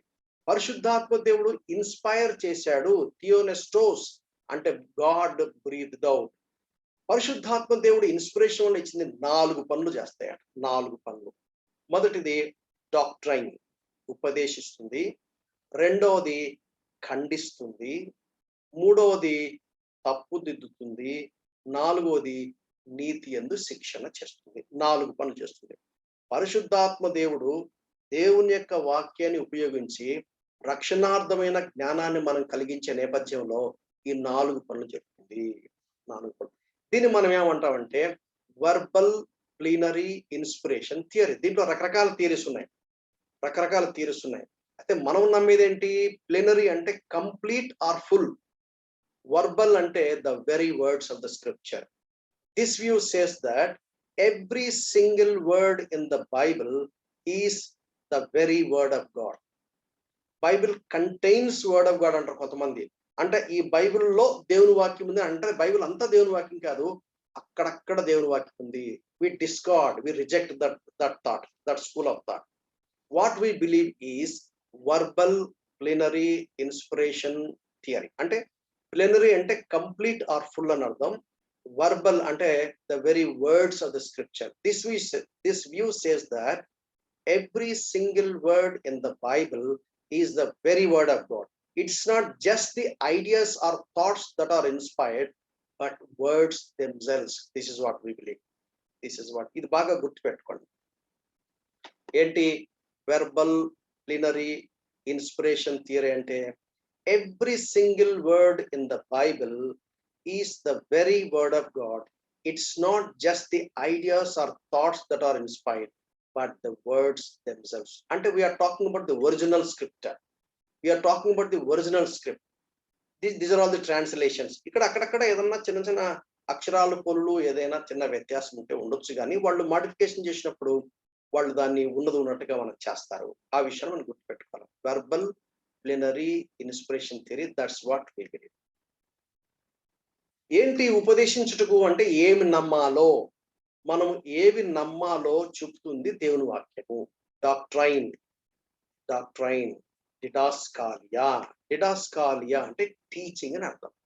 ఏంటి టీచింగ్ అంటే ఆ టీచర్ యొక్క మైండ్ లో ఉన్నటువంటి పిక్చర్ ఏదైతే ఉందో ఈ కమ్యూనికేట్ చేయడం ద్వారా, లేక కమ్యూనికేషన్ స్కిల్స్ ద్వారా ఆ రిసిపియంట్ మైండ్ లో కూడా అదే పిక్చర్ ని ట్రాన్స్ఫర్ చేస్తాడు. So whatever the picture or the ideas or the truth or the data in the teacher's mind is transferred to అని అర్థం అనమాట. సో ఉపదేశిస్తుంది అంటే ఏది నమ్మాలి, వాట్ టు బిలీవ్ అని డాక్ట్రిన్ మనకు తెలియజేస్తుంది. What to believe. తర్వాత రెండవది ఖండిస్తుంది, రిప్రూఫ్. అంటే ఏంటి? What not to believe. What to believe ఏమో ఉపదేశిస్తుంది, ఖండిస్తుంది what not to believe, reproof. Reproof అనే పదానికి గ్రీక్ భాషలో ఎలాంకోస్. ఎలాంకోస్ అంటే కన్విక్షన్, ఎవిడెన్స్ అని అర్థం. 2 పదాలు మనకు బైబిల్‌లో వాడబడింది. కొన్ని చోట్లనేమో కన్విక్షన్ అని రాయబడింది.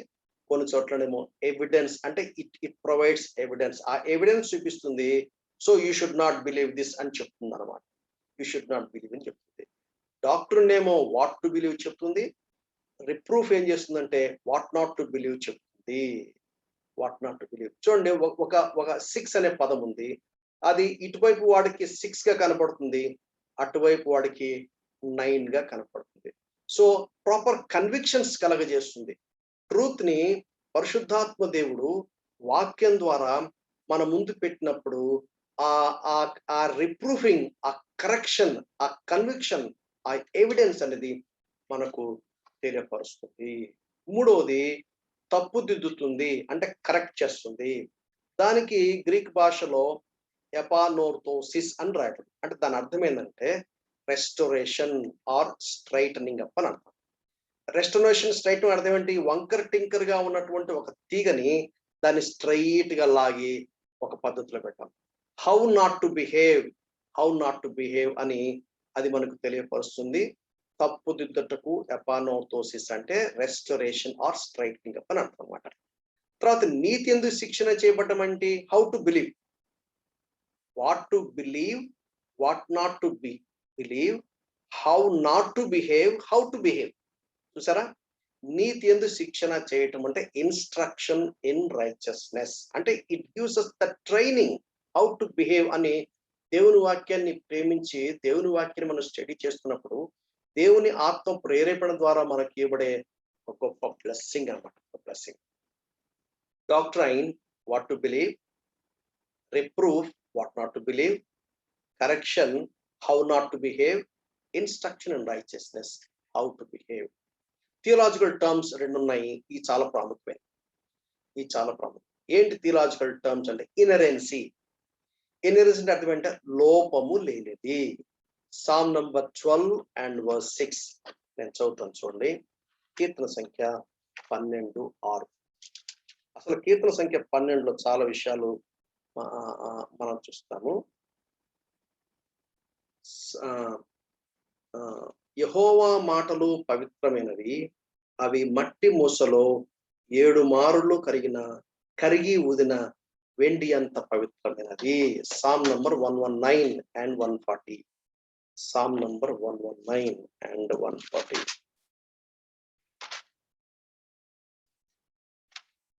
Sam number 119 and 140.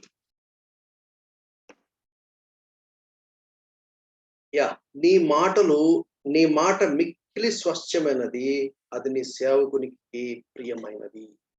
Without error, absence of any error. Inerrancy అర్థం ఏంటి? లోపము లేనిది. Without error, absence of any error. రెండవది ఇన్ఫాలిబిలిటీ. ఇన్ఫాలిబిలిటీ అంటే అర్థం ఏంటంటే మోసపూరితమైనది కాదు.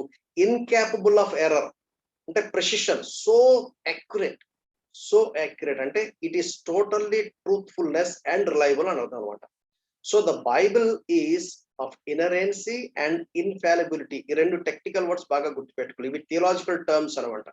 Nature of the scriptures with respect to divine inspiration we refer to original autographs, అంటే ఒరిజినల్ స్క్రిప్ట్, ఒరిజినల్ రైటింగ్స్ ఏవైతే ఉన్నాయో వాటికి సంబంధించి ఇనరెన్సీ, ఇన్ఫాలిబిలిటీ.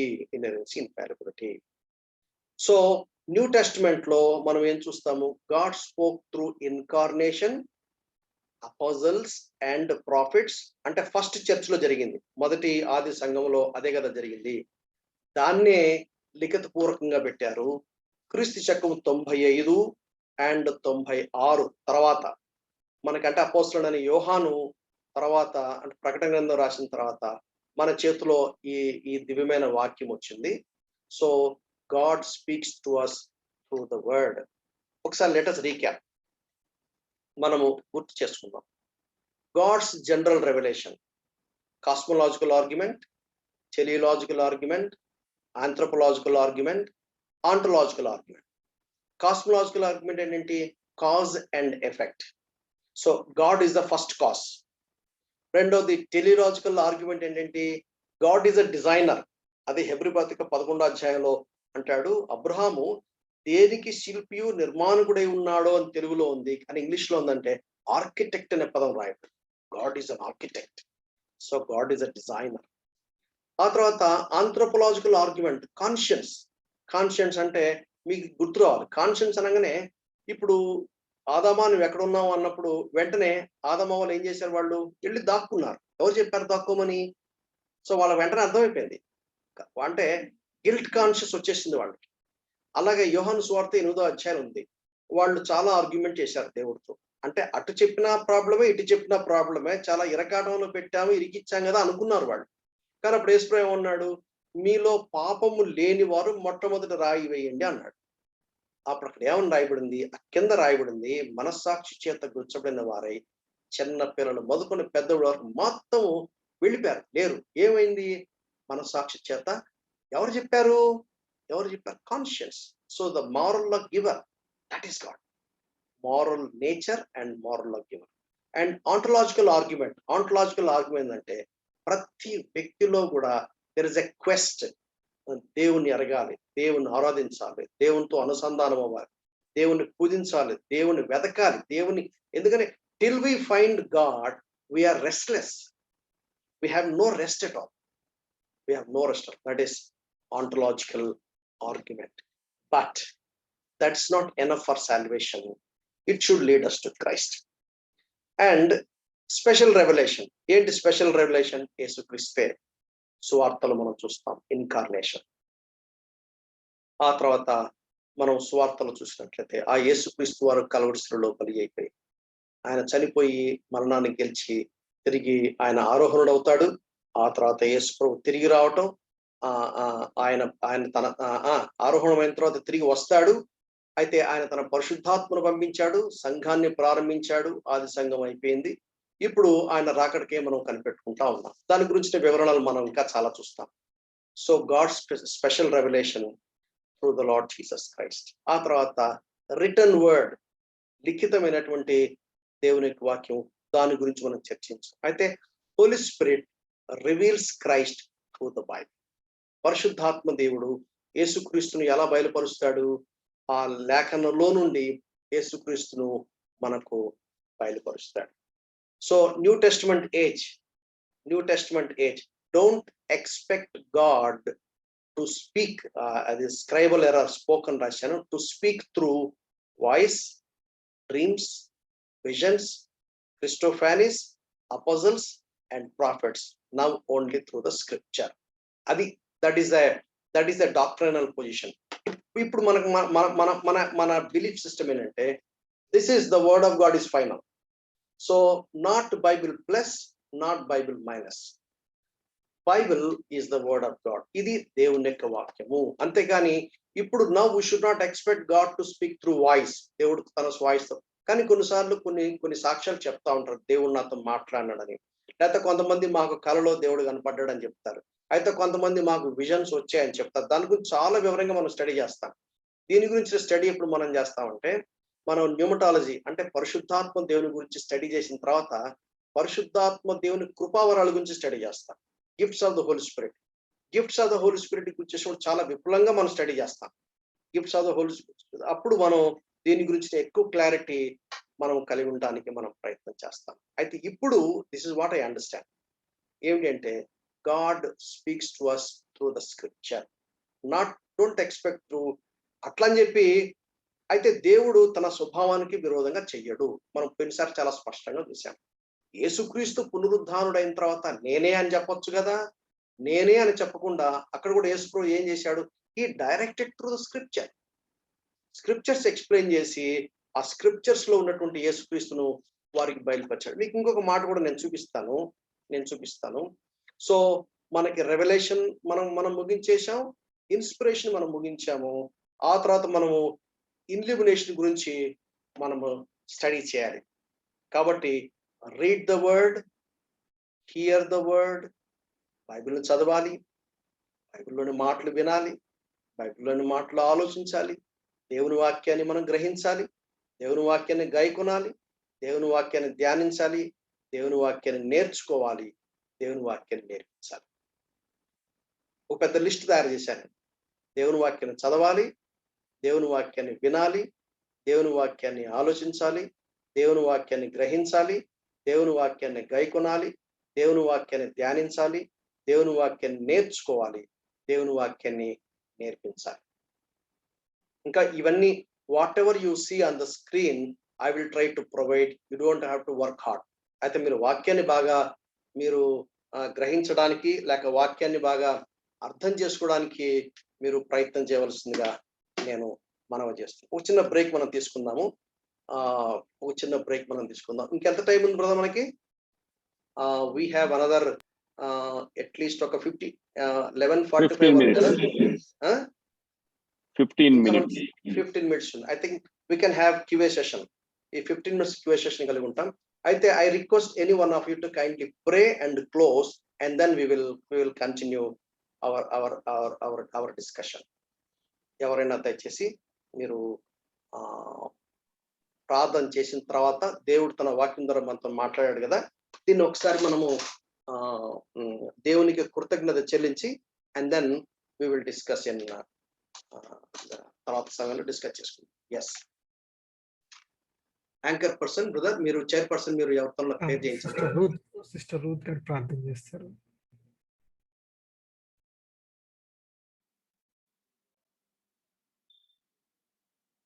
కృపగల తండ్రి, జీవగల ప్రవ్వా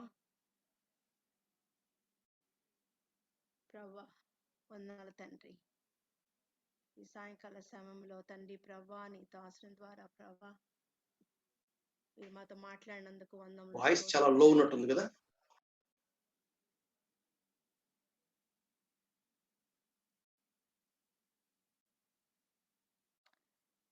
వందనాలు, స్తోత్రం, హల్లెలూయా. యేసయ్యా వందనాలు తండ్రి, మీ కృపను బట్టి తండ్రి ఇప్పటి వరకు నాయన ఈ 1.5 hour ప్రభా మీ వాక్యాన్ని నేర్చుకోవడానికి ఇచ్చిన కృపను బట్టి వందనములు, స్తోత్రం చెల్లించుకుంటున్నాం ప్రవ్వా.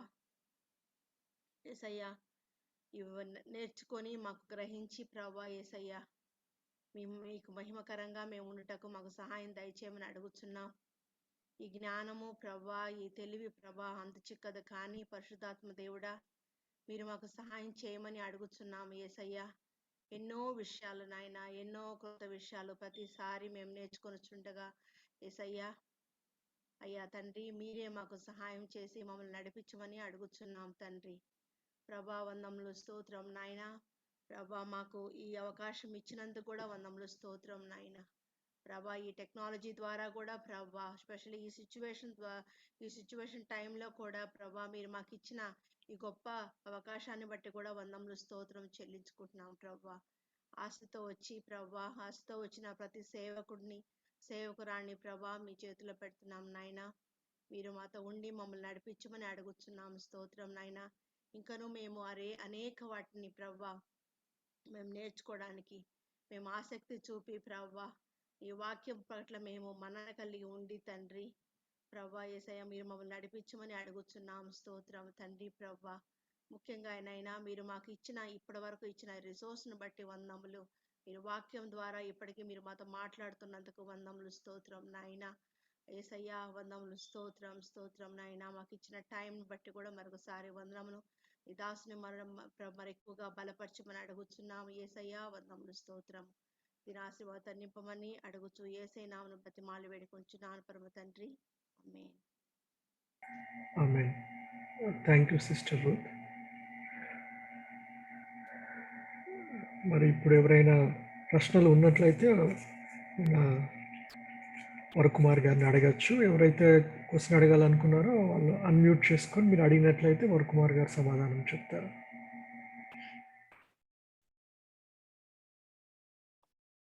కాస్త ఫాస్ట్ గా పోయినట్టు అనిపించిందా? సరిపోయిందా speed? Is it okay? Okay brother. Okay, first మీరు చెప్పండి. Please provide feedback. దాన్ని బట్టి నేను is my language okay? Is it understandable?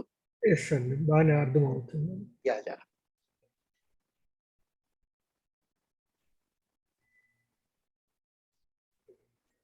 కొద్ది సమయం మాత్రం మనం కలిగి ఉన్నాము. టైం వేస్ట్ చేయకుండా ఎవరికైనా ప్రశ్నలు ఉన్నట్లయితే అడిగినట్లయితే వరకుమార్ గారు మనకు సమాధానం తెలియజేస్తారు. సుధీర్ బెజ్జం గారు మాట్లాడండి.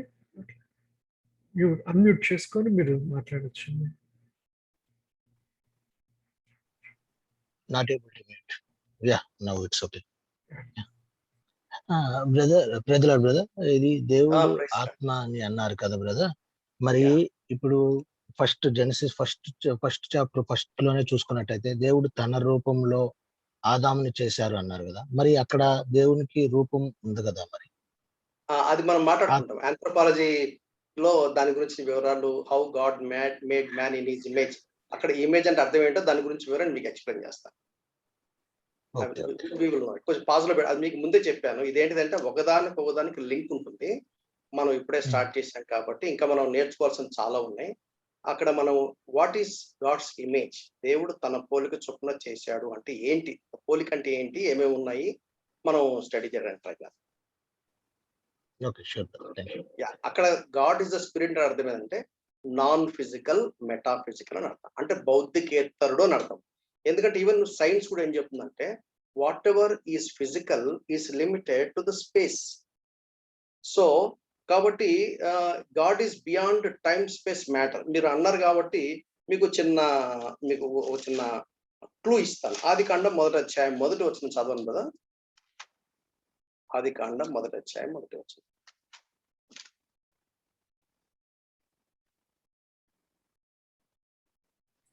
నేను చదువుతాను కదా.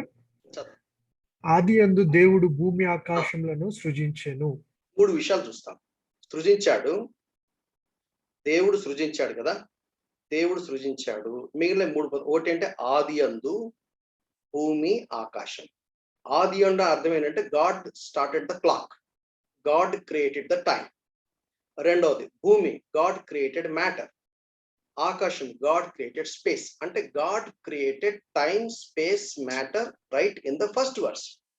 ఇఫ్ దట్ ఈస్ ట్రూ, దేవుడు అంతకుముందు ఉన్నాడు కదా, that means what, God is beyond time space matter అని అర్థం. So God is non matter, non corporeal అని కూడా అంటారు టెక్నికల్ గా, నాన్ కార్పోరియల్ అని కూడా అంటారు. సో కాబట్టి God is not physical being. But అసలు మనం థియాలజీ ప్రాపర్ లో దాని గురించి ఇంకా ఎక్కువ మనం నేర్చుకుంటాం. అంటే స్టడీ ఆన్ గాడ్ కదా, దేవుని గురించి మనం స్టడీ చేసినప్పుడు దేవుని గురించినటువంటి ఆ వివరణ మనం తెలిస్తే అసలు గుండె బయలుపోద్ది అనమాట. అంటే మనం నమ్మిన దేవుడు ఇంత గొప్ప దేవుడు అనేది మనకు అర్థమవుతుంది. సో దీన్ని పాజులో పెట్టుకోండి, నెమ్మదిగా మనం step by step, morsel by morsel, bit by bit అయితే అవుతుంటే కరెక్ట్ గా మైండ్ లో మనకు సెట్ అవుతుంది. ఇంకోటి ఏంటంటే మనం ఒక టాపిక్ మనం మొదలు పెట్టాలంటే it will take time. So కాబట్టి మనకున్న లిమిటెడ్ టైంలో మనం ఆర్గనైజ్డ్ గా స్టెప్ బై స్టెప్ మనం అలా నేర్చుకుంటూ పోయే నేపథ్యంలో మనం ఒక స్టేజ్ తర్వాత ఒక బిగ్ పిక్చర్ మనకు వస్తుంది. Will have a satisfied understanding. Yes, I know what I'm believing. నేను దేన్ని నమ్ముతున్నానో, ఎందుకు నమ్ముతున్నానో. My belief is not blind belief, my belief has a definite reason behind it అనేది మనం నేర్చుకుంటాం. ఇంకా డాక్ట్రినల్ సాల్వేషన్ లో ఫెయిత్ గురించి చాలా విషయాలు నేర్చుకుంటాం. అప్పుడు ఎన్ని ఒక్కోటి మనకు క్లారిటీ అవుతుంది. Is it okay brother? Brother పేరు ఏం పేరు అన్నారు? సుధీర్. బ్రదర్ సుధీర్ గారు, is it okay brother? Done.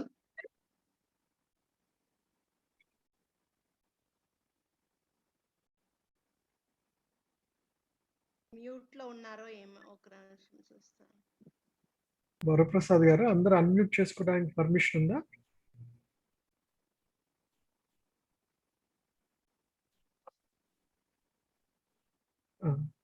Varaprasad గారు. సుధీర్ గారు నాట్ ఏబుల్ టు అన్మ్యూట్ అని బ్రదర్ మెసేజ్ పెట్టారు. అవునవును. వరప్రసాద్ గారు, అందరూ అన్మ్యూట్ చేసుకోవడానికి permission. Yeah brother, thank you brother, I understood that one. Yeah, is it okay brother? Yeah brother, yes sure. Yeah, thank you. Thank you. Praise the Lord brother, my name is Kamal. Yes, praise the Lord brother. Come on. Praise the Lord brother. Brother, in the recap of you were talking about God's general revelation. Yeah. And one of the screens that you had shared, it talked about creation, where cosmological argument and theological argument and anthropological argument. Yes. There on the right side of the screen, you were saying that not enough for salvation, it should lead to Christ. So Yes. what does it mean, not enough for salvation, when you're talking about God's general revelation? Yeah. You're talking about this screen, is it? Yes, brother. Yeah. అంటే దాని అర్థం ఏంటంటే brother, salvation is only through Christ. Just by knowing the cause, just by knowing the designer, just by knowing the moral law giver, so our real salvation is not met. దీని గురించిన వివరణ మనకి దీంట్లో మనం ఎక్కువగా తెలుసుకుంటాం. ఎక్కడ ఎక్కువ తెలుసుకుంటాము? డాక్ట్రిన్ అండ్ సాల్వేషన్ లో ఇంకా ఎక్కువ మనం తెలుసుకోవడానికి ప్రయత్నం చేస్తాము. Then you'll appreciate. కొంచెం పాజ్ లో పెట్టండి.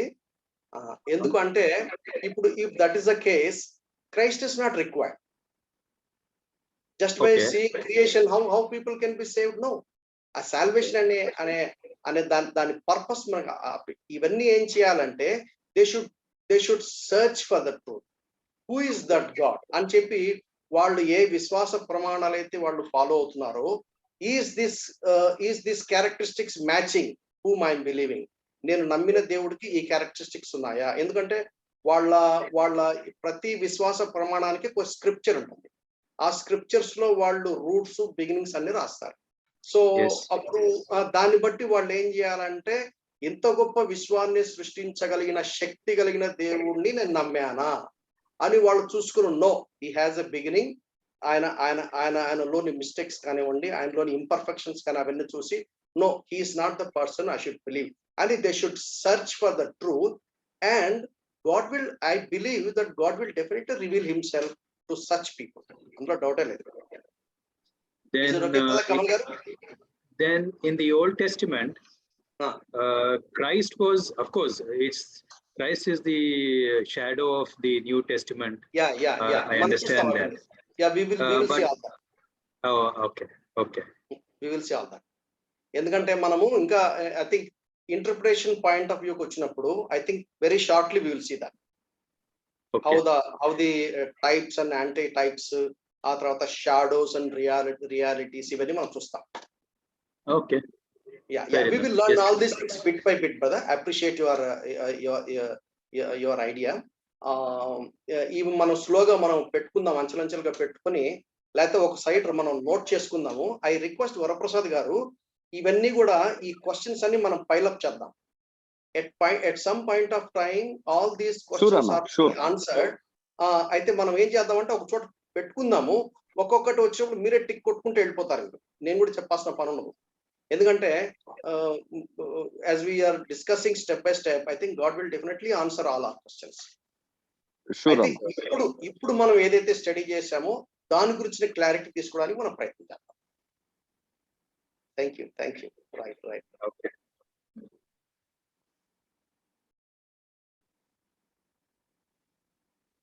I'm not able to guess, but my time is 11:23. Me time ఎంత అయింది?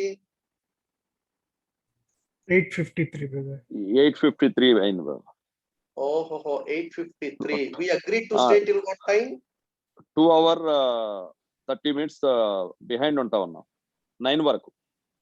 మా టైం ప్రకారం 9. ఇప్పుడు 7:30 అంటే మా దగ్గర 10 to 11:30. 11:30 వరకు అన్నమాట అయితే. ఓకే, అది I couldn't properly guess. So 11:30 వరకు నాకు టైం ఉందన్నమాట. ఓకే, అవునన్నా, అవును. ఫైన్. ఇంకెవరైనా ప్రశ్నలు ఉన్నట్లయితే వారు కుమార్ గారిని అడగాల్సిందిగా కోరుచున్నాను.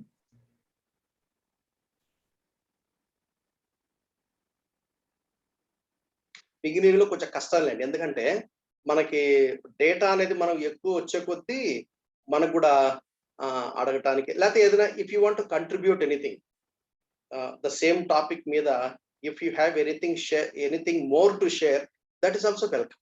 Because will have rich wisdom కదా. అంతా నాకు తెలియాల్సిన పనిలేదు. Not necessary that I should know everything.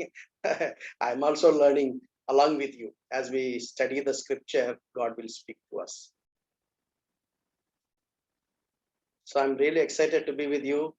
Praise God for the technology. I'm somewhere far away from your place, but still we are able to see face to face and then speak. Praise God for that. Anyway pandemic situation is a blessing in disguise అనిపిస్తుంది నాకు. Is almost like a blessing in disguise. Otherwise where is a point of meeting like this, right? ఈ థాటే మనకు రాదు. ఎవరి పనులు వాళ్ళు బిజీగా ఉంటాం కదా మనం. అంటే ఏ సిచ్యువేషన్ లో కూడా మనం టర్న్ చేస్తున్నాం బేసికల్ గా. Wonderful. Yeah it's that's what Roma 8:28 నేను ఎప్పుడు అదే గుర్తు చేసుకుంటాను.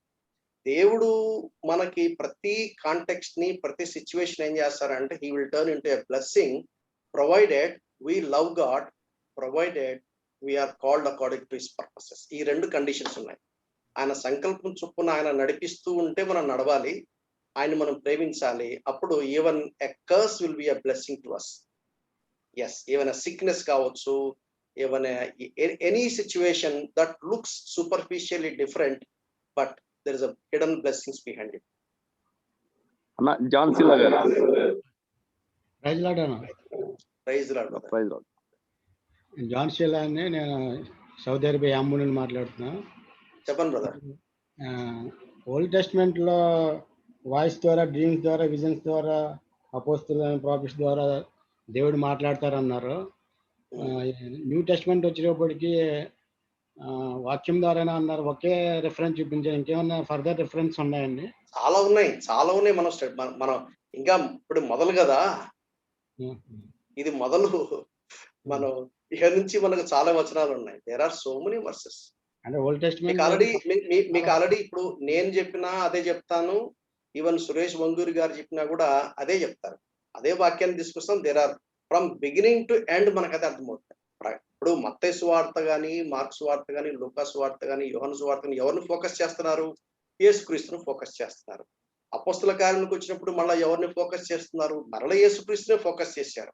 ఆ తర్వాత ఎపిజల్స్ మనం పాల్ అయిన ఎపిజల్స్ కావచ్చు, లేకపోతే అదర్ ఎపిజల్స్ కావచ్చు, ఎవరిని ఫోకస్ చేస్తున్నారు? యేసు ప్రభుని ఫోకస్ చేస్తున్నారు. ఎవరిని ఫోకస్ చేస్తున్నారు? ఆయన రక్షకుడు, ఆయన విశ్వాసం ఉంచండి, విశ్వాసం ఉంచితే రక్షణ కలుగుతుందని చెప్తున్నారు. సో ఆ లెక్కనే అల్టిమేట్లీ మనకు కనపడేది ఎవరంటే యేసు ప్రభువే ఫ్రమ్ స్టార్ట్ టు ఫినిష్. ఇంకా మనం చూస్తాం మనం భవిష్యత్తులో. కొంచెం ఓపిక పట్టండి. We will definitely be learning. దేవుడు ఖచ్చితంగా మనకు సాయం చేస్తాడు. Thank you brother. You are welcome brother. Thank you brother జాన్షిల్ గారు ఫర్ జాయినింగ్. బ్రదర్ వరకుమార్ గారు ఫర్ యువర్ ఇన్ఫర్మేషన్. అంటే లాస్ట్ టైం అంటే మీ స్పీచ్ కొంచెం బాగా లోగా ఉంది సిస్టర్. మీ స్పీచ్ బాగా లో ఉంది. ఇందాక ప్రేయర్ చేసినప్పుడు కూడా చాలా లోగా ఉంది. I right brother Bharat Kumar గారు? అవునండి, అవును. ఇయర్ ఫోన్ పెట్టుకోండి సిస్టర్. Earphone.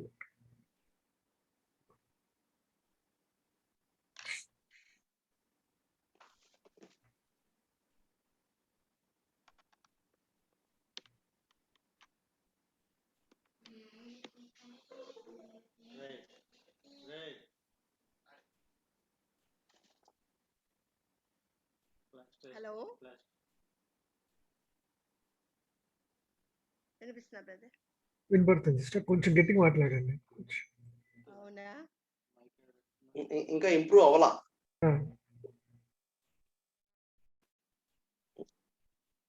హలో, ఇంకా ఏదో ఉన్నట్టుంది సిస్టర్, ఇంకా ఇంప్రూవ్ అవ్వలా. యా సమ్వేర్ ఇట్స్ యా ఇక్కడ ఏదో ప్రాబ్లం అయినట్టుంది. అంటే చాలా ఫీబుల్ గా ఉంది. మాట్లాడండి, పర్లేదు. Somehow we are able to grasp, but anything. Thank you so much. But ఏం లేదండి, లాస్ట్ టైం జాయిన్ కాలేకపోయిన వాళ్ళు, మిస్ చేసిన వాళ్ళు దిస్ టైం జాయిన్ అయి ఉన్నారు. సో వాళ్ళలో ఒకరు వచ్చేసి బ్రదర్ జాన్షిల్ల గారు, యాంబో నుంచి. Just now he talk to us. So brother, మనం వాళ్ళకి పోయినసారి దాన్ని మనం వీడియో పెడదామా? నేను షేర్ చేస్తానమ్మా. బ్రదర్ షేర్ చేస్తారండి. అంటే ఈ 1 or 2 క్లాసెస్ ఇంకా కొత్త వాళ్ళు జాయిన్ అవుతారు. ఓకే. క్యారియర్ అక్క. మళ్ళీ సిస్టర్ లీనా కుమార్ గారు మన జద్దా నుంచి జాయిన్ అయ్యారు. వీళ్ళే అంటే యాక్చువల్గా వాళ్ళకి ఇంట్రడక్షన్ కి మనకు టైం లేదు కాబట్టి I'm just quickly sharing. both Brother John Shilla garu, Sister Leena garu, they both are active in their churches, and వాళ్ళు సేవా నిమిత్తం భారం కలిగి వాళ్ళు వాక్యం బోధించటం అండ్ ఆల్సో evangelize చేయటంలో they are active in their part, active in the churches. అది brother. One more, So, Shivadas also joined today. Shivadas brother. Yeah, nice to see you all. అలాగే రూతక్క శ్యామన్న ఒక ఫోన్ లో, అలాగే మన నేను హస్బెండ్ కూడా ఒకే phone అండి. అదే అలాగే కమలన్న, తర్వాత శిలన్న సిస్టర్ ఒక ఫోను, అట్లా ఉన్నారు. So don't think that count was less. Yeah actually ఏంటంటే అటెండెన్స్ అంటే ఐ నో మనం యాక్చువల్గా వీఆర్ లెర్నింగ్ కాబట్టి we make sure that everyone is attending in every session అని మనం నోట్ డౌన్ చేసుకుంటున్నాము. సో ఇట్స్ మనము అందుకని I think in the middle of maybe starting కాకుండా maybe after the prayer time and just beginning of the session we'll take the attendance, so that I'm just noting down. But thank you for sharing. అంటే sister Mary husband share చేసుకుంటున్నారు, తర్వాత brother Kumar and Mrs Kumar గారు కూడా share చేసుకుంటున్నారు. No sorry, Kumar గారు కాదు, కమల్ గారు కమలన్న. So అది I've just noted down, and brother Shivadas గారిని కూడా then we note down. Thank you.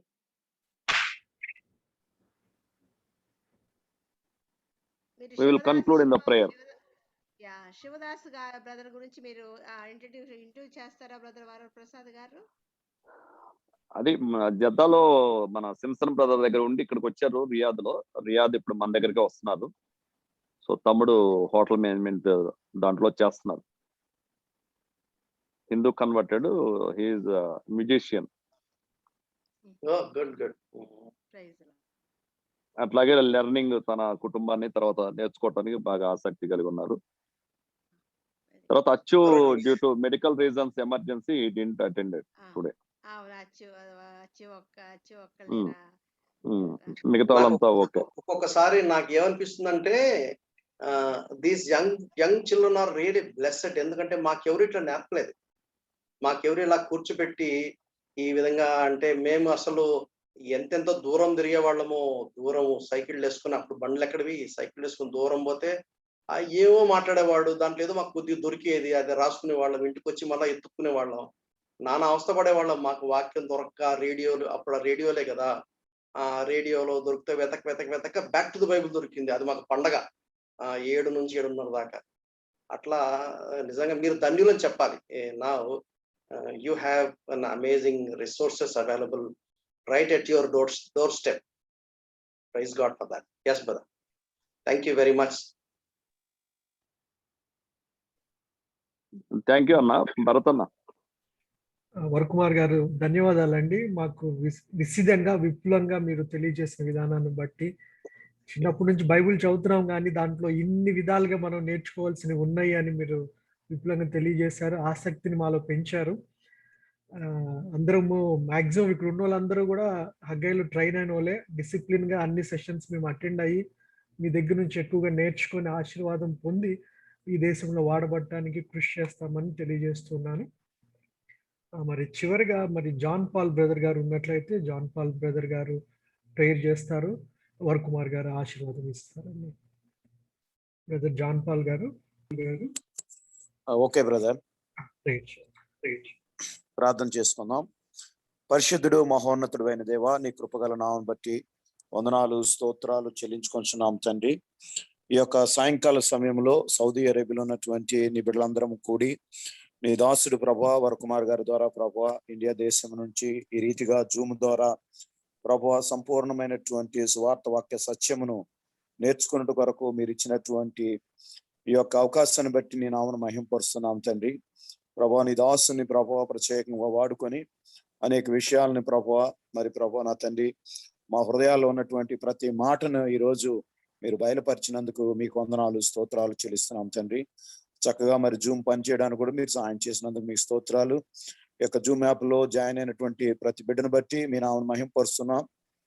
సక్రమైన రీతిలో మేము అటెండ్ అవటానికి ఏ ఆటంకాలు లేకుండా ప్రభువా నా తండ్రి నీ వాక్యాన్ని గ్రహించి నేర్చుకొని మాకును అదే రీతిగా ప్రభువా మాతో ఉన్న వారికిను మా సంఘాల్లోను ప్రభువా మరి మేము ప్రభువా నీ యొక్క పరిశుద్ధ వాక్యమును గురించి తండ్రి యొక్క గొప్పతనాన్ని గురించి ప్రభువా నీ ఔన్నత్యాన్ని గురించి ప్రభు మరొక ప్రకటించడం కొరకు మాకు ఇచ్చిన అవకాశాన్ని బట్టి మీకు స్తోత్రాలు. ఇది అనేక మందికి విస్తరపరచడానికి ప్రభు మీ కృప దయచేయండి. తిరిగి మరలా శనివారం ప్రభు నీ సన్నిధిలో మేము కూడుకునే పర్యంతం వరకు నీ రెక్కల చాటును భద్రపరచమని నీ నామం ఘనత మహిమ ప్రభావాలు చెల్లించుకోమని మా రక్షకుడును యేసుక్రీస్తు అని పరిశుద్ధ నామన అడిగి ప్రార్థించి పొందుకొని ఉన్నాము తండ్రి. ఆమేన్. మన తండ్రి అయిన దేవుని యొక్క ప్రేమయు మన ప్రభును రక్షకుడైన యేసుక్రీస్తు వారి కృపయు పరిశుద్ధాత్మ దేవుని యొక్క అన్యోన్య సహవాసము ఆదరణ ఆశీర్వాదము తన ప్రియమైన సంఘానికి చెందిన పరిశుద్ధులకు ఈ సమయంలో ఈ యొక్క ఫెలోషిప్ లో గ్రూప్ లో సమావేశమైన ప్రతి ఒక్కరికి ఇప్పుడు ఎల్లప్పుడు సదా తోడై ఉండి నడిపించును గాక. ఆమేన్. ఆమేన్. Thank you. God bless you. Thank you అన్న. Praise Lord. Thank you, brother Bharat Kumar. Thank you. Good night.